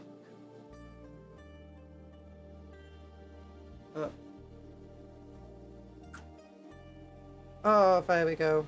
So all of the black is now done. Main thing I want to do is get some of this colour. Apothecary white. I might do that like after the stream.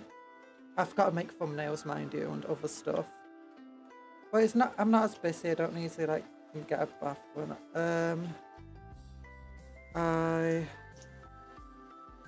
There's too much going on. Yeah, I want to get some of the white changed up. Maybe with some of the acrylic white and this apothecary white to just give it a bit more texture and depth. After that, I think I want to do the wear and tear on the armor. After that, I think I'd want to do the eyes, like add some more red, right to red and white percent to the eyes. We'll do his power sword, but that can be done later. And then I need to just do the last thing, which is getting this sort of battle damage on the weapons.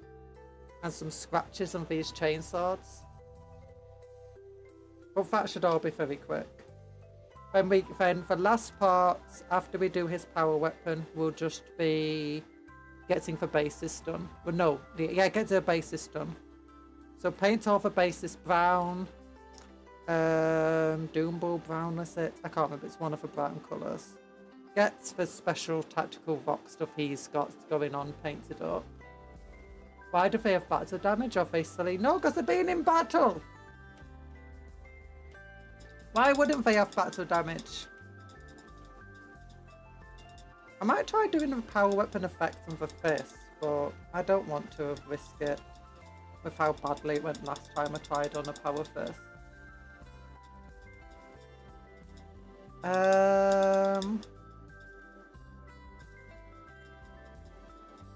But yeah. Thankfully the wear and tear on the basic armour should be relatively easy. Most of it should be done through dry brushing. Where did he go? Like if you look at him, it's just like things of like the corner of the head where it's white, where or dull grey, and like on the edge of there. Just adding all those little grey edges in. Then adding up, when we do the basing properly with the Armageddon dust, we just put some dirt onto the legs and arms and the capes and stuff. And that should just be all that's needed. I might want to do a bit of silver colouring on the helmets though, to just make the helmets feel a bit more helmety. I don't know. Maybe I just need more known oil. I don't know. If we went to battle, you wouldn't take... Is that because you'd hide the entire time?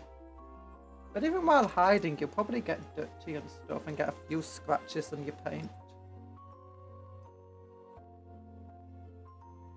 My pride of my Imperial Army is my Commissar. I managed to paint her so cleanly. It's just something about the painting that has me loving the model. Ooh, that's nice. I don't have any model like... Actually, I do like my Ballistus Dreadnought. I do think that was pretty cool.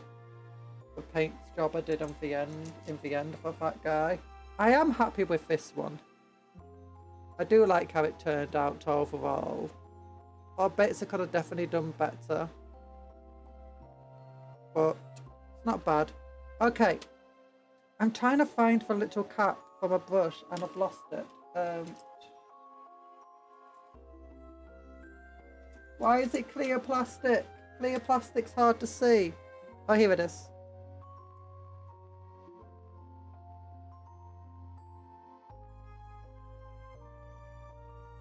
Well, I know, yeah, for those who didn't see at the start of the stream, here's my new Night Lordy guy I made from a Centurion in the Saturnine box. He needs a bit of green stuff here just to fix up the cape, and there where I just couldn't get it to line up.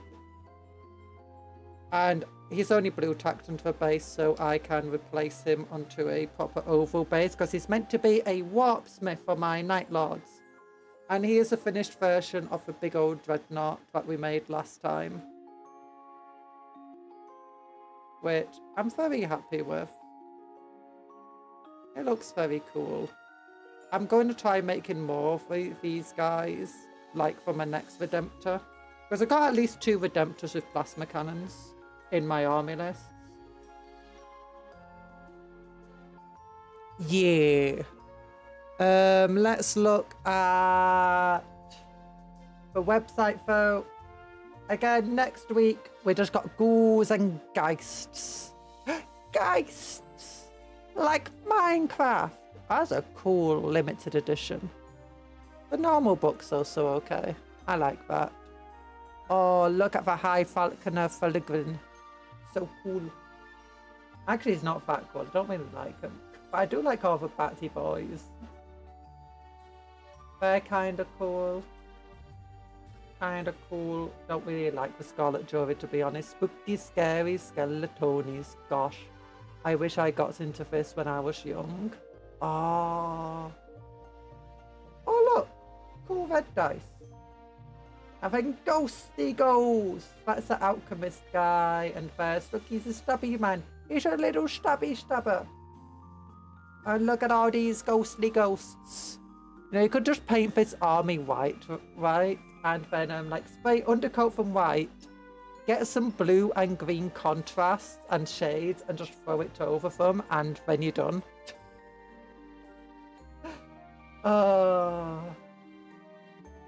Although if you've got the tournament rules for painting is that all of the stuff has to be distinct.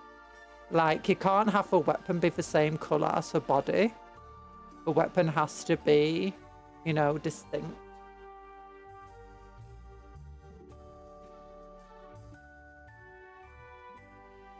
Like, if we look over here at these guys, like, look here, weapon distinct again. Oh, that does look very similar. And that's the same colour. Oh, you broke your rules. Nah. I want some beef jerky.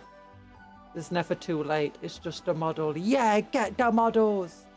Get the models. But what time is it? It's 20 past 7. I'll get the white, the apothecary white onto these models to help give some depth to the whites. Off stream. I'll try to do that now. Next week, I'm probably going to spend... I don't know what time on Tuesday. I got a phone appointment, so I think it will have to be an afternoon stream on Tuesday. I'll try to stream on Monday. I've not done Monday streams a little bit, but I'll try to. Friday, maybe we'll do a Warhammer Total War stream. Maybe not. I don't know. We'll play some more Mechanicus though, and we'll do a hand cam with these guys. Finish painting them. And I don't know if I'm up to doing another member stream as well. No, I've started doing member streams once I've got my new anxiety meds again. Because I felt... they were helping. It took them a while to start helping, but by the time they started, unfortunately, it was over. I'd run out of medication, and it's been I have to contact the doctor, and it's a hellish thing to get an appointment, so... But yeah, I really go above beyond for my Nighthawk. I'll have crazy textures. Ooh, and non-metallic metals. Oh, I don't think I'd ever want to do a non-metallic metal. I kind of actually do want to try it. But with so many models that need to be painted, the amount of work it takes to do non-metallic metals, I'm not sure it's good. Except for that model Conjurer didn't get. It's too late for that. It is too late for that model.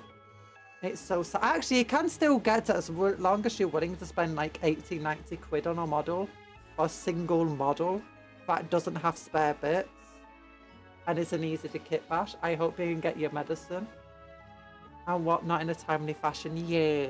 So I probably won't do a member stream this week. But I'll try to do a member stream next week. If I do a member stream this week, it'll be a bit of a guerrilla one. No Uma Musume. And... ooh, maybe I'll do the Demon Hunter game. I don't know. Non-metallic metals can be really quick. I'll just do a one-off model. Yeah, I'm thinking about doing a one-off model with it. And whenever I use learning a new technique, it always takes me a while. Just like to figure out how to do it properly. Like, with this model, I had a few techniques. One was just trying to get the yellows right. But then you had trying to get the blues right for the head, the blues right for the joints. Then trying to get, you know, this skin. I don't think I did it right in the end, but I gave up because I just done so many different layers of paint. I had to stop. But trying to get, like, this very thin skin to feel like it's translucent. I did it better with the top of the skull, making it look like thin skin. Not so good here.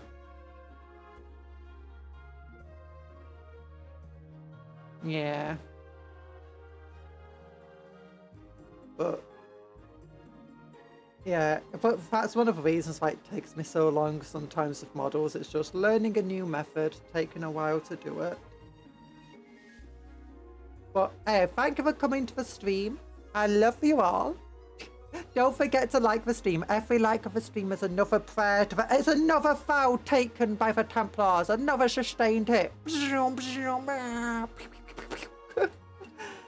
Oh gosh, nobody's willing to give in to the scalpers. Actually, lots of people are.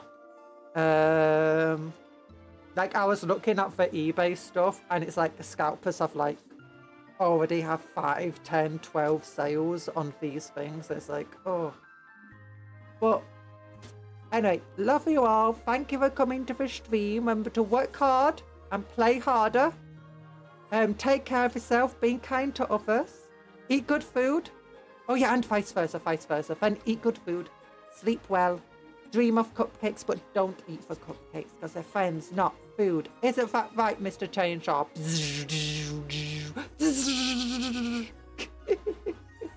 Bye-bye, everyone. Love you all. Whee! Where are we going? Whee! Ah! Oh, I'm a silly